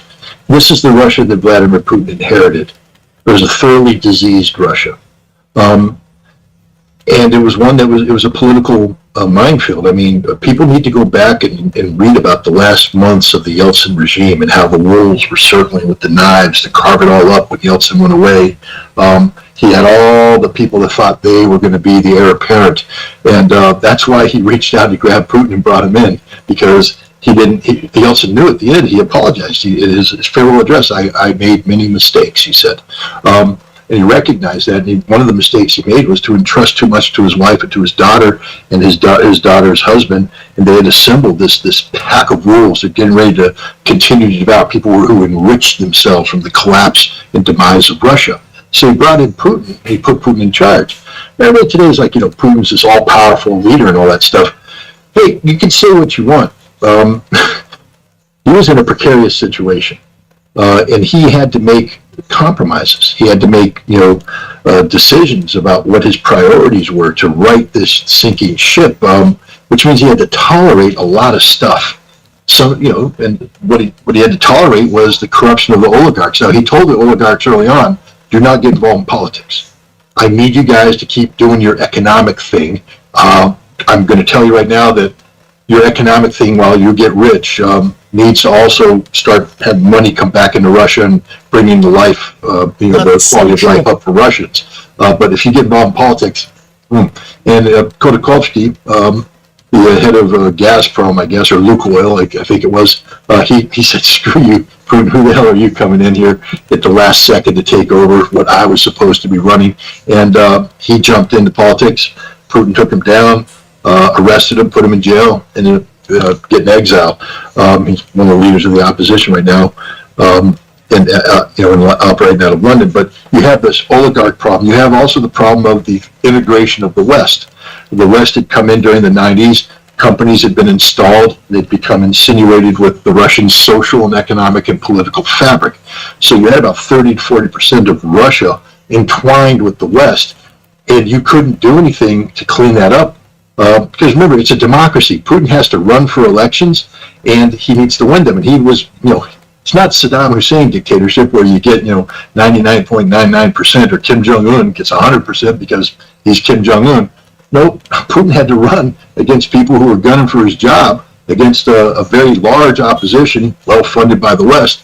So he's getting 54, 56, 58%, which is a nice margin. But if he alienates what was a politically neutral, pro-Western element who said, as long as you allow the economy to function so that we can put money in our pocket, money in the bank, and we can live okay, we'll keep supporting you for, in office.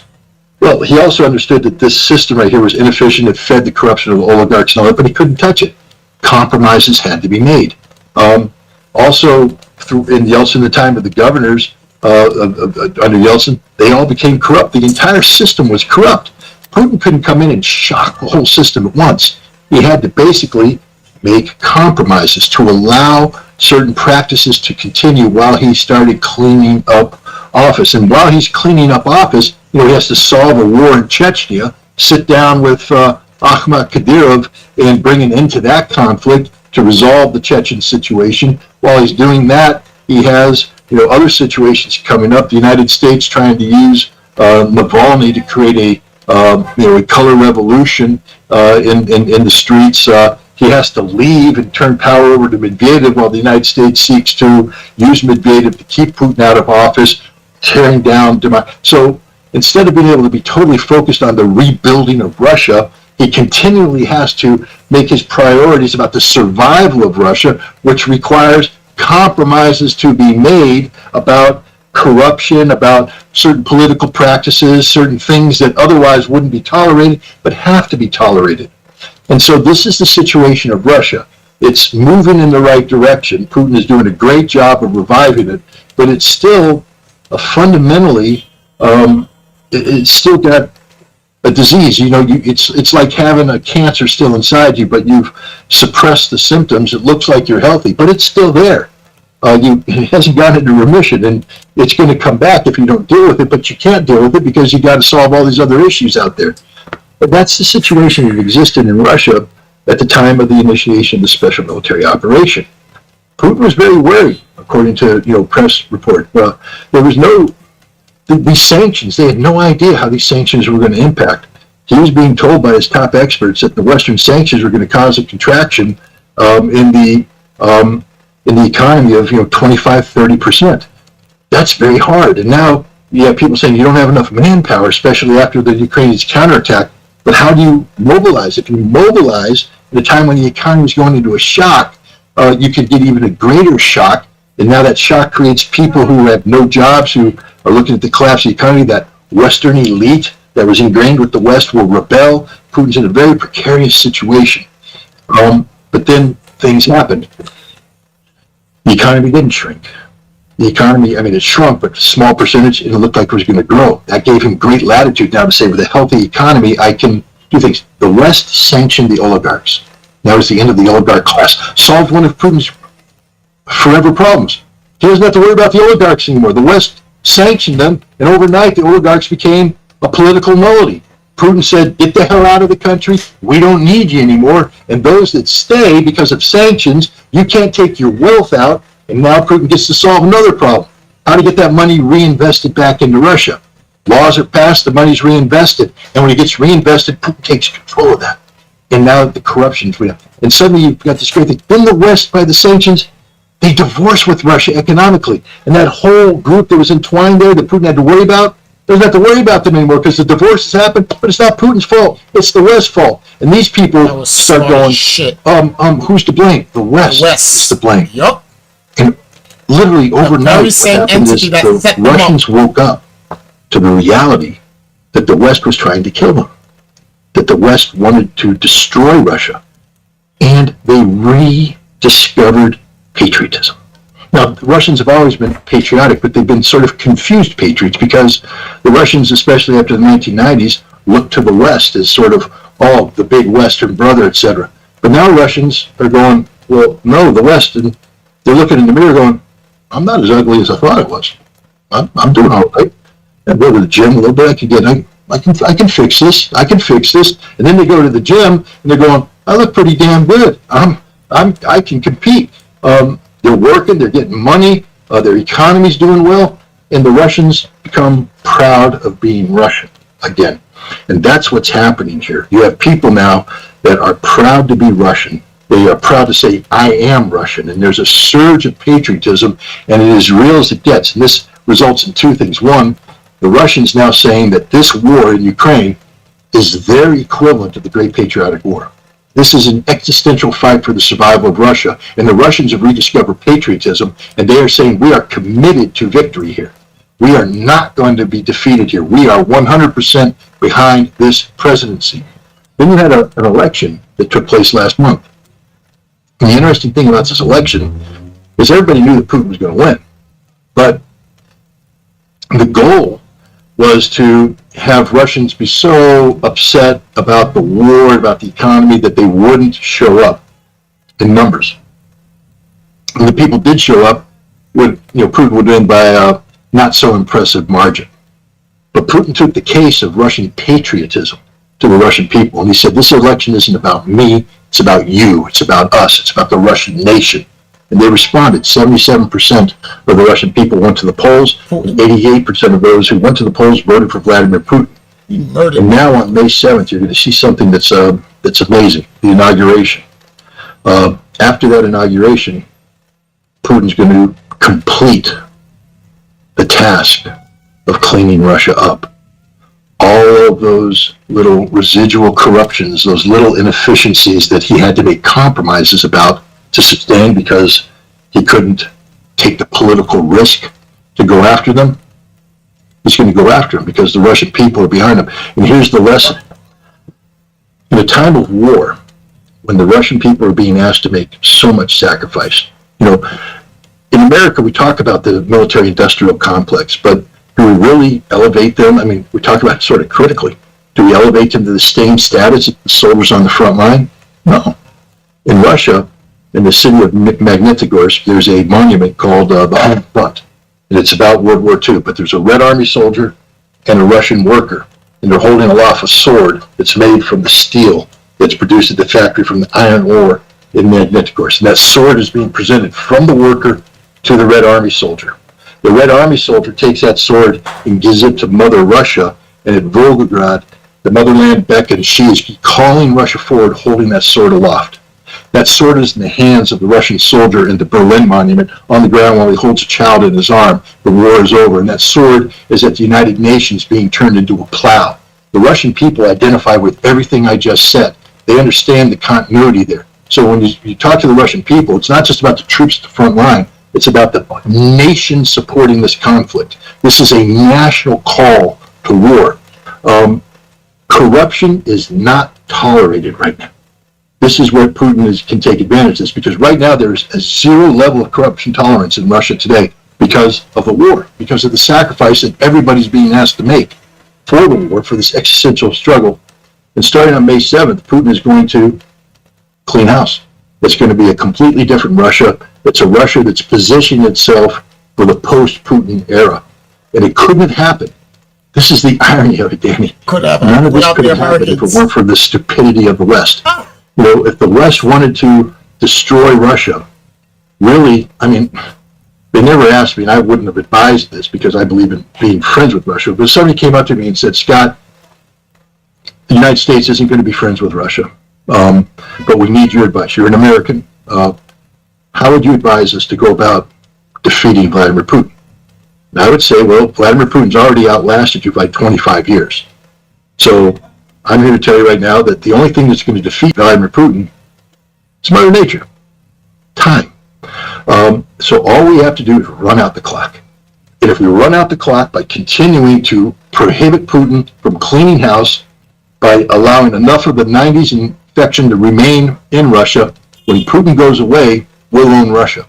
Russia will revert back to what we wanted. There won't be another Putin to replace him, and we will control Russia. That's how I would have gone about controlling Russia, to let Russia collapse in on itself after Vladimir Putin left. Instead, what we've done is we've allowed Vladimir Putin to have the opportunity now to transition to a new Russia, one that is totally free of the infection of the 1990s, a Russia that is about the Russian state, not about one man, but about the Russian state. That's the beauty of this election that took place. It wasn't an election for Putin, it was an election for the Russian state, and he is, in the next 6 years, going to make a Russian state that can survive and thrive in a post-Putin era, and he couldn't have done it without this war.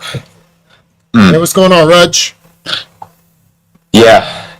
No, and everything you said, it just reminded me, on my trip to China, we were on the Korean border, the North Korean border, and one of the ill or forgotten parts of history is that right after China's revolution, the United States invaded Korea, and China sent a couple of million people to fight in that war, and that also, even though China, I think, lost like 200,000 people, it was pretty bloody, they succeeded, and that propelled, if China was already in a place where it was going to change dramatically, that compounding victory and the conditions that spurred it, which is the United States thinking it can just, destroy, take two birds out with one stone, Korea and China, it actually did the exact opposite. And I feel like that's exactly what is happening here. The United States believed that it could take down Russia via this hot point, this flashpoint in Ukraine, and they miscalculated gravely. Thank you for tuning in to my latest video. I appreciate all of your support. Guys. This channel, however, needs you. They will get us all destroyed. That's the strategic. Let's go see what John Mersheimer is talking about. I think that if you look at the Gaza war and you look at the Ukraine war, and by the way, we're putting aside the potential for conflict in the East China Sea, which is quite significant these days. But if you look at Ukraine and you look at Gaza, it's quite clear that we have been in a lot of trouble in Ukraine.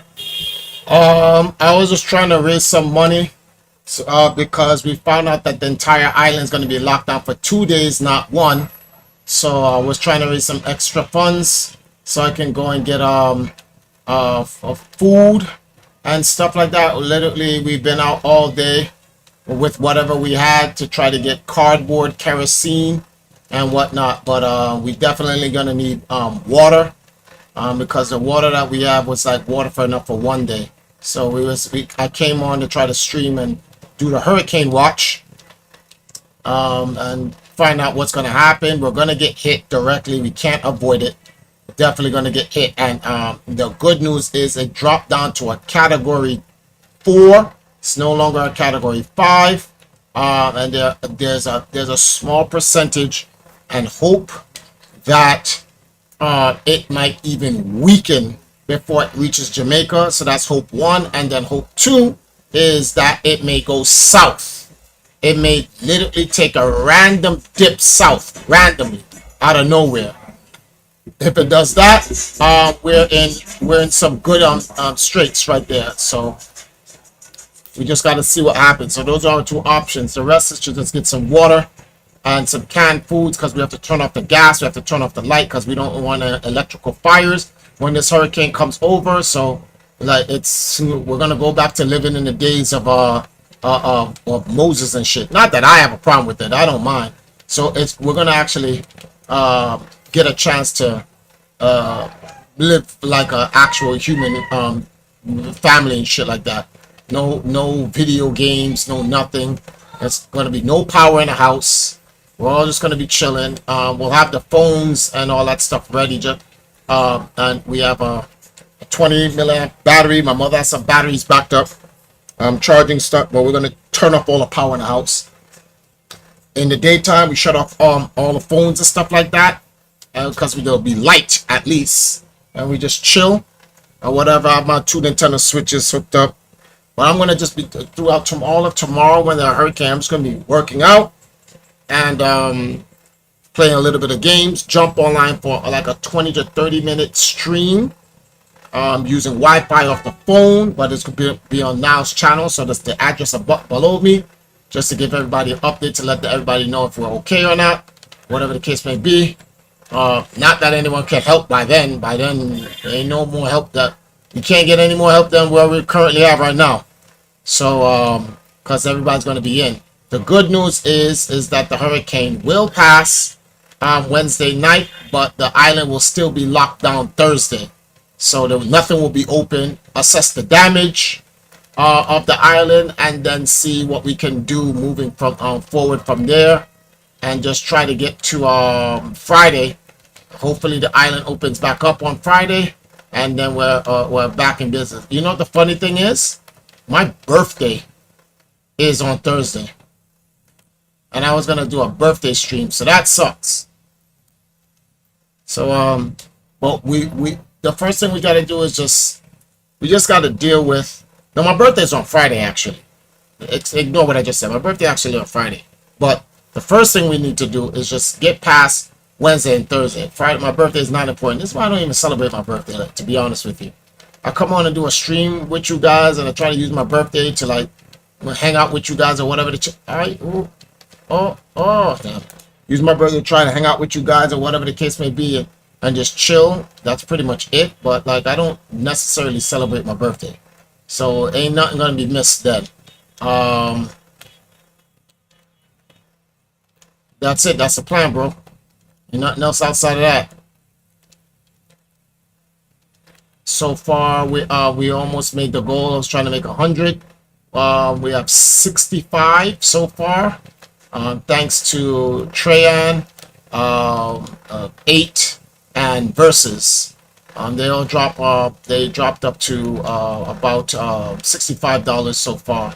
So I'm just listening to John Hersheimer on his last stream, and then see what I can get after this. So it's like 25 more minutes, and whatever I get from between now and then, or whatever I have, I take that and I go to the supermarket and I get everything I possibly can. And then my wife will come on a little bit later on for her last stream in the evening, and then that's it. And then we get ready. Storm will reach here tomorrow, late at night tonight, like around 1-2 o'clock in the morning. The first rains will start, or we may even see the first rains come down when my wife starts streaming. You'll start hearing it, but it won't be like hurricane rains, not until the morning. But we'll be sleeping by then, depending on actually we'll probably have to go out in the living room. Yeah, we can't even sleep in there, because while we're sleeping, if the shit gets too hard and the glass breaks, cut us up in our sleep, so can't have that. So we'll probably have to go out in the living room. So I'm gonna have to take this big ass mattress and lug it on the floor tomorrow. You take it like a good what? Random, bro. You make memes like that. You know, the hurricane is a life-threatening condition. You would make a joke like that. Boy, sometimes, you know, this is why when I say Americans, you guys can't even get mad when I say that, because it's just crazy how people would actually think that shit's funny. Anyway, back to John Hersheimer. Ukraine since February 2022 when the war started, and in Gaza since that conflict started last October 7th.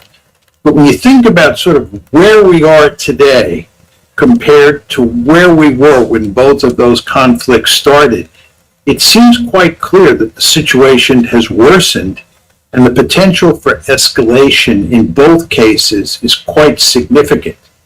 Moreover, there's no evidence that either one of these conflicts, the Israeli-Palestinian conflict or the Ukraine-Russia conflict, both of which we're deeply involved in, are going to settle down anytime soon. And indeed, it looks like they're going to get worse over time. And that's why I think, in good part, the potential for escalation is so great in both cases. It's not a lie if what he is saying is delusional. He really believes this, then it's not a lie. It's just delusional. And I think that Tony Blinken, on a number of key dimensions of both the Ukraine conflict and the Gaza conflict, is not lying. He's just delusional. And in a very important way, that's probably worse than lying. But the fact is that Putin was never interested. So anybody that's in here in this last segment of the stream, if you can help with anything, 5, 10, doesn't matter, whatever you got. I left the link in the chat. It's the hurricane link. You know, we have a state of emergency in Jamaica. Hurricane Beryl is imminent direct hit coming up. Help me with supplies for the next 2 to 3 days before we block out. So you can donate there into the donation link. While you guys watch me hit these blocks. What? In conquering all of Ukraine. There's no evidence to support that assertion.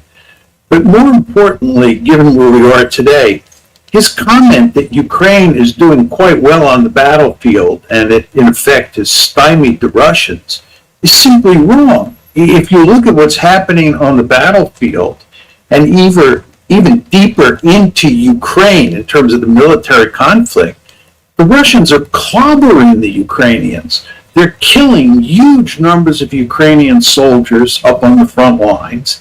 They're making slow progress on the ground for sure in terms of capturing territory. But as you and I both know, that's not what really matters here. What matters is the casualty exchange ratio. And the casualty exchange ratio decisively favors the Russians at this point in time, who have more manpower to begin with. Furthermore, when you look at what the Russians are doing with their air power, the amount of destruction that they're creating with regard to, for example, the Ukrainian energy grid, it's quite stunning. They've brought down enough of that grid that half of Ukraine's electricity is no more. And in many places in Ukraine, they are not getting any electricity for 10 hours a day. And if anything, the situation is going to deteriorate in the months ahead as the Russians continue to target the grid. Thank you, Reg. I appreciate the $25. Oh, Anna won. Hold that, stupid. I should click that. You got clapped. All right, so what is that? 65 and 25, 70. That's and 20, so we're at 90. So 10 more bucks. 65 and 25. That is 90. The fuck? Yeah, I wanted to make sure that didn't feel like 90. 10 more bucks and we're good to go.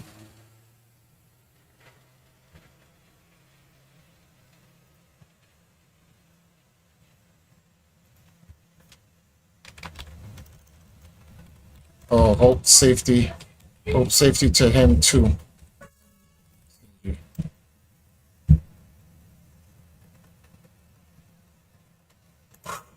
1 second, guys.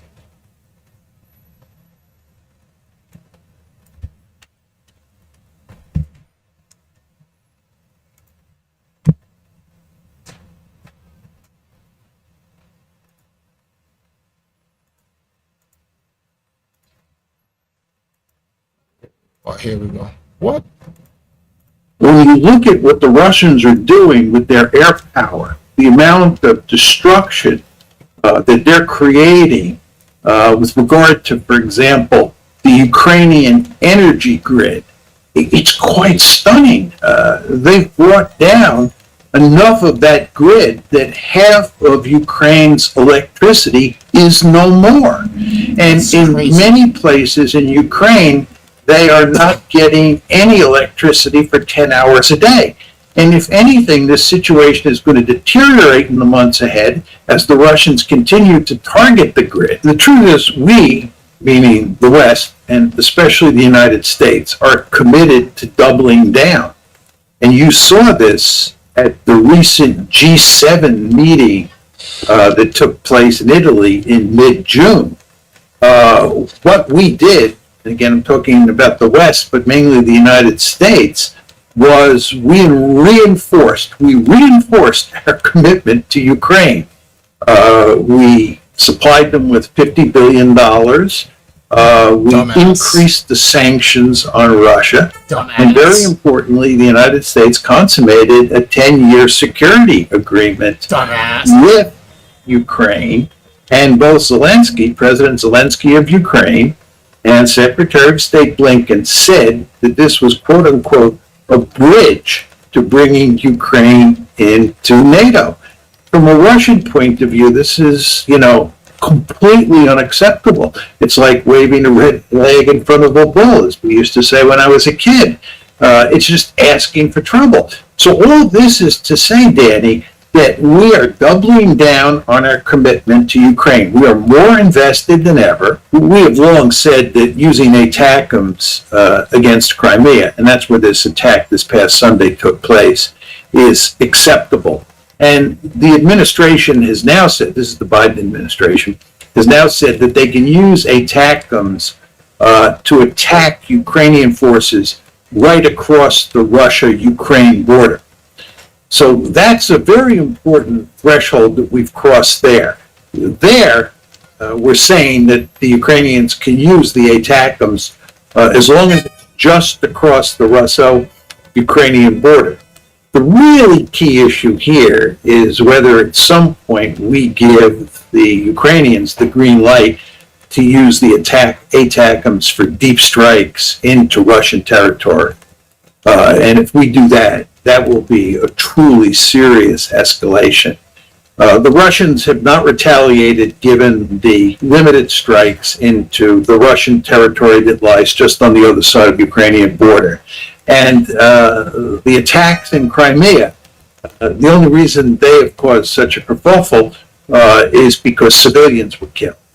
And so you have to be very careful to discriminate between the different kinds of attacks with these ATACMS missiles, which are clearly American-supplied weapons. I would just preface my comments by saying that it's important to understand that there is a lot of criticism inside of Russia of Vladimir Putin for not being tough enough in terms of waging this war. So there is pressure on him to counterattack, to go back at the United States for what happened, from all sorts of people, respected people in the Russian blogosphere, and also a number of established figures in the Russian foreign policy elite. Putin has really not, as I like to say, turned the dogs loose yet. And there are a number of people who would like to do that. And at some point, he may be forced to do that. It's hard to say exactly what he will do in terms of retaliation. The way I think of this, Danny, is you never want to lose sight of what your principal goal is when you wage a war. And your principal goal here is to defeat the Ukrainians on the battlefield and to get some sort of peace settlement that you find satisfactory. And at the same time, if you're the Russians, you want to avoid escalation. You do not want to end up in a war with NATO, and you especially don't want to end up in a war with the United States. So you have to be very careful that you pursue the right policy so that you can achieve both of those goals. And I think that given the way Putin has waged the war, they are doing very well on the battlefield, and they have done an excellent job from a Russian perspective of not causing escalation, despite the fact that it's clear that the Ukrainians would like to drag NATO, and especially the Americans, into the fight. There's no question about that, and we have to be aware of that all the time. Zelensky wants us to come into the fight. And again, the Russians don't want us to come into the fight. And the Russians are doing very well on the battlefield. So I think if they do retaliate, it will be a measured retaliation. They may shoot down some drones of ours out over the Black Sea, or something like that. They may go after some Western targets inside of Ukraine in ways they haven't in the past. But I think it will be a limited response, in large part because it would not make sense to do anything that would possibly bring NATO into the fight. I think he's simply wrong. He's a war hawk par excellence, and he understands full well that the Ukrainians are losing, and he's desperate to find some sort of magic way to fix this problem and to help the Ukrainians win. And he thinks that using ATACMS for long distance strikes into the Russian homeland is going to fix the problem on the battlefield. There's no reason to think that that's going to happen. I think it's going to have hardly any effect, if any effect, on what happens on the battlefield, and we could get into why that's the case. But this is just evidence of the pressure that's going to be brought to bear on the Biden administration to up the ante as the Ukrainians continue to lose on the battlefield. And if we up the ante, if we do what Keane wants to do, the question you have to ask yourself is, what are the Russians going to do? And at some point, the Russians are going to retaliate in a really big way. As I said, I don't think they're going to retaliate in a really big way because of what happened this past Sunday with the attack on the people on the beach in Sevastopol. I think the Russian response will be limited, but I think once you begin to pound away at the Russian homeland, deep into the Russian homeland, the Russians are going to feel compelled to respond in a big way. And then the question, what are we going to do? And then the question after that is, what are the Russians going to do? I think that the key people in the administration are sophisticated enough to understand that going back to the 1991 borders or even the 2022 borders is not going to happen. And I think the best they hope for at this point is what Sullivan described, which is to basically stymie the Russian offensive, force the Russians to come to the negotiating table and get the best possible deal for Ukraine. And that's the justification all sorts of people, not just Sullivan, but people outside the administration use for continuing to support Ukraine, for doing what we did at the G7 meeting. But they're dead wrong, because what's going to happen here is if the war continues, which is what will happen given Sullivan's policies, if the war continues, Ukraine is going to lose more territory, more people are going to be killed, and furthermore, the Russians are going to have an even greater incentive to wreck what's left of Ukraine, to have a truly dysfunctional rump state. Let's say that the Russians were to target, a weapons depot in the eastern part of Poland or in the eastern part of Romania, actually up the ante in a really serious way. The question you have to ask yourself is, what are we going to do? And I don't think there's much we can do. What are we going to do? Launch American missiles at the Russian homeland? We're not talking about HIMARS here or ATACMS. We're talking about, nuclear missiles, based in Western Europe or based on submarines or flown by American aircraft. Are we going to do that? I don't think so. So I think if you go up the escalation ladder, there's a lot of people want to do. I mean, this is getting back to General Keene's comments. He, like many superhawks in the United States, relish the idea of going up the escalation ladder because they think that we will dominate the Russians. I don't think you can tell a plausible story about how we win going up the escalation ladder. And when you take into account that that escalation ladder has nuclear weapons on certain rungs, you're playing with fire. And who's ever in the White House is at some point going to back off very quickly for fear that that person is going to get us all incinerated. I'm not arguing for 1 second that there's no danger here once you go up the escalation ladder. As I've said on many occasions, we fortunately have no experience with a major conventional war between two great powers armed to the teeth with nuclear weapons. So we're not exactly sure what the escalation dynamics look like. If one nuclear weapon was used, how that then leads to further nuclear escalation and where it all ends up, is very hard to say, in large part because, again, we have thankfully never had a nuclear war between two nuclear-armed great powers.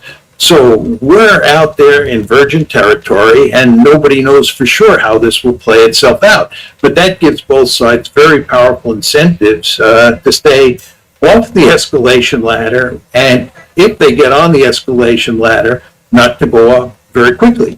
We are basically involved in a war, very low-level war with the Houthis in the Red Sea, and we're not doing very well there. And you also want to remember that we fought against the Iranians on April 14th, when Iran attacked Israel on April 14th in retaliation for the Israeli attack on the Iranian embassy in Damascus on April 1st. On that April 14th day, we were involved in the fight against Iran. So it's very important to understand we've been involved on two occasions in fighting in the Middle East. And what we worry about is getting sucked into a war with Hezbollah. We also worry about getting involved in a major war with the Iranians.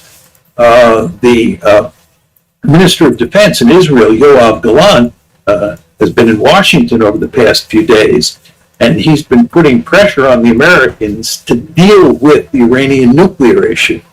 And by and large, that means using American military force, maybe in conjunction with Israeli military force to quote unquote solve that problem. So the pressure here for us to do something militarily with Iran is going to grow with the passage of time, and there's a danger we'll get sucked into this war with Hezbollah, and we're already in a fight with the Houthis. So you then ask the question, which of course is the appropriate one, is what we can do to avoid a war with Iran, to avoid a war with Hezbollah, to shut down the war with the Houthis, and to shut down the war with Hamas. We cannot put any meaningful pressure on the Israelis, in large part because of the power of the Israel lobby in the United States. All of this is a way of saying we're screwed. You want to understand, this is very important, that when the fighting first broke out after October 7th between the IDF and Hamas, that Prime Minister Netanyahu said unequivocally that they were going to decisively defeat Hamas. This was the end of Hamas. That does not happen. Hamas is still in the fight. There's no evidence it's going to disappear from the fight, and it's still a potent military force. And there's no way the Israelis are going to defeat Hamas. What this tells you is that the problem in Gaza that led to what happened on October 7th has not gone away. And the Israelis are going to continue to use military force. They're going to continue to mow the grass as a way of dealing with this problem. This means that not only the Israelis, but we, the United States, have no way of getting out of this. They have not won the war against Hamas. The Israeli military is exhausted. They're having significant problems with regard to calling up reservists for a second and third time. There are all sorts of articles in places like the Jerusalem Post that talk about problems the commanders are having getting reservists to appear for their second and third tour in Gaza. This is an army that has been stretched thin in Gaza, and it's in a lot of ways at the end of its rope. And again, they haven't won in Gaza. So now you're telling me that they're going to take this army and they're going to invade southern Lebanon, and they're going to defeat Hezbollah and put an end to the problems up in the north of Israel. This is extremely unlikely. The Israelis went into Lebanon in 1982, and they went into Lebanon in 2006. And both were colossal failures. This is a huge Zelda stream. There's no plan that I see that coming back to tells the game, me that the IDF has the capability to defeat and erase So we probably gonna have Hezbollah as a problem. almost Hezbollah is 30 a hours much more of- formidable fighting force than Hamas. And again, they have not defeated Hamas, and they have exhausted the IDF in the process. They're now going to go into southern Lebanon and whip there.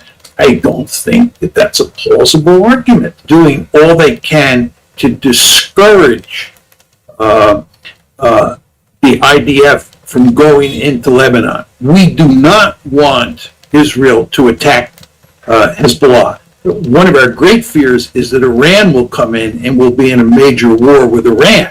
But even putting that aside, we do not want another war. You see how many wars the U.S. The are Gaza in? war is enough. Crazy We this do is. not How want a many war wars they're in? involving Israel and Hezbollah that we might get dragged into.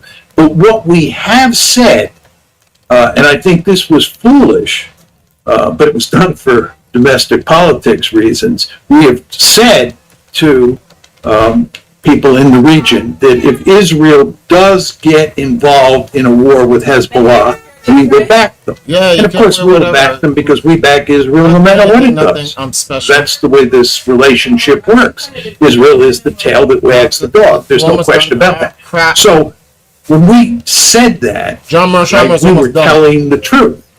But the problem is, we're in effect alerting the Israelis that even if they start a war and it doesn't look like a smart thing to do, we'll support them full scale no matter what, which of course we will. And Biden has to do that, and whoever was sitting in the White House would have to do that, because the Israel lobby would leave that president, in this case President Biden, no choice. But the end result is the Israelis are free to do reckless things like invade Trump is gonna Lebanon. And given Netanyahu's track record at doing foolish things, this is very worrisome. The sense of entitlement on Netanyahu's part is really quite stunning.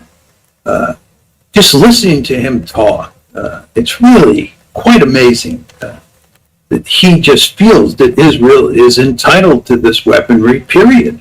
And the United States has no choice but to give him that weaponry. No sense that, he's dealing with a superpower here, that he's beholden to the United States in any way. Just a really profound sense of entitlement. And as an American, it bothers me enormously. But with regard to your comment, I think the fact is that Netanyahu understands full well that he can do pretty much anything he wants, and he will get all the aid he wants from the United States. He understands full well that the lobby is incredibly powerful in the United States, and no American politician is going to cross Israel in a meaningful way. No American politician is going to stand up for the American national interest if that president thinks the American national interest is at odds with Israel's national interest. The American president will do what Netanyahu wants. Netanyahu fully understands that. And that's why he treats us with contempt, because he understands that when it comes to Israel, American politicians or American leaders have zero backbone. And everything we've seen since October 7th, including Tony Blinken's performance a minute ago on your show, makes it clear that Netanyahu is right. He should treat the Americans with contempt because they are deserving of that contempt. If the Israelis go into Lebanon, that war is likely to spill over into Syria, as it has in the past, because Syria and Jordan, Lebanon are neighbors. And you want to remember, the Russians are in Syria in a big way. And it could be the case that the Russians get involved with the Israelis in Syria. I'm not saying that's likely, but it is a possible outcome of a war between Israel and Hezbollah. Furthermore, if Iran gets involved in a war involving Hezbollah and Israel, that would be a huge problem for the United States. We undoubtedly get sucked in at that point. And then the question is, what would the Russians do? And in fact, in 1973, I remember when American nuclear forces were put on alert during the Yom Kippur War, and people were fearing a U.S.-Soviet conflict. So what you're seeing here is that the two scenarios that we worry about, the Ukraine scenario and the Gaza scenario, look like they're more and more interconnected. The Russians can look the other way if the Iranians decide to go down the nuclear road. In the past, we have depended heavily on both the Russians and the Chinese, and of course the major European powers, to help us corral the Iranians when it comes to developing nuclear weapons. I think in the case of the Middle East, the case of the Gaza war, we're desperate to shut down the Gaza war, and we're desperate not to let it escalate, to include a war against Hezbollah or a war involving Iran. But we have zero maneuver room in large part because of the Israel lobby here in the United States. Whatever president crosses the lobby will pay an enormous price, as many politicians are finding out these days in the United States. No president's going to cross the lobby. And if you look at President Trump, he kowtows to the lobby every bit as much as President Biden does, and as their predecessors did. And that will be true, moving forward. Just to go over to the Ukraine war, it's actually a different situation there.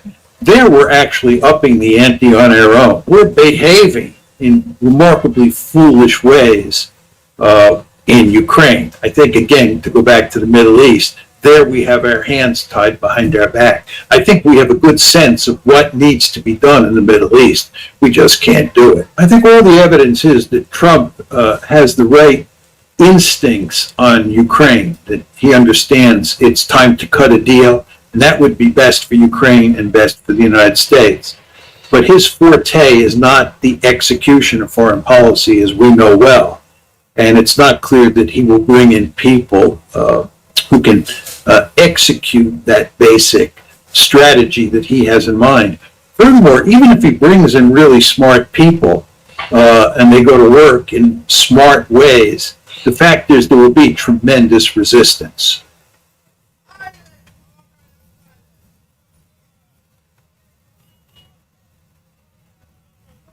He said very specifically, depend.